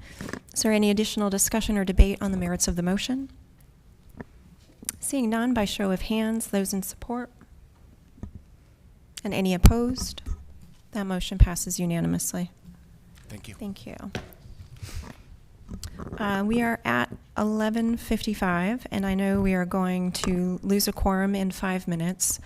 So what I'm going to recommend is the remaining items on the agenda. That would be Z922, Z1222, Z14, Z30 would need to be moved to our August agenda. Okay, I'm seeing head nods. That's great. But that does allow us enough time to move to approval of the minutes. The minutes from the June 14th Planning Commission meeting are in your backup material. Are there any edits or recommendations associated with the minutes? Or do we have a motion to approve? I move to approve the meeting minutes from June 14th, 2022. And do we have a second? Second. And by show of hands, those in favor of approving the minutes? Any opposed? That motion passes unanimously. Moving on, report from the chair. I have nothing to report other than we need to do the election of officers before we have our break and return in August. We will be nominating a chair and a vice chair. The position of secretary has been removed when we edited our bylaws, and that function is taken over by staff. So do we have a nomination for a chairperson? I'd like to nominate Roberta Fox as chair. I know where you live. I'm just kidding. I'm just kidding. I accept your nomination. Do I ask that? Do you ask that? Yeah, I'll second. Oh, thank you. And by show of hands, those in support. I know. 7 to 1. Vote on your own. Can I vote on my own? I'm not even going to play anymore. Okay, all right. And that motion passes. Vote opposed. Thank you.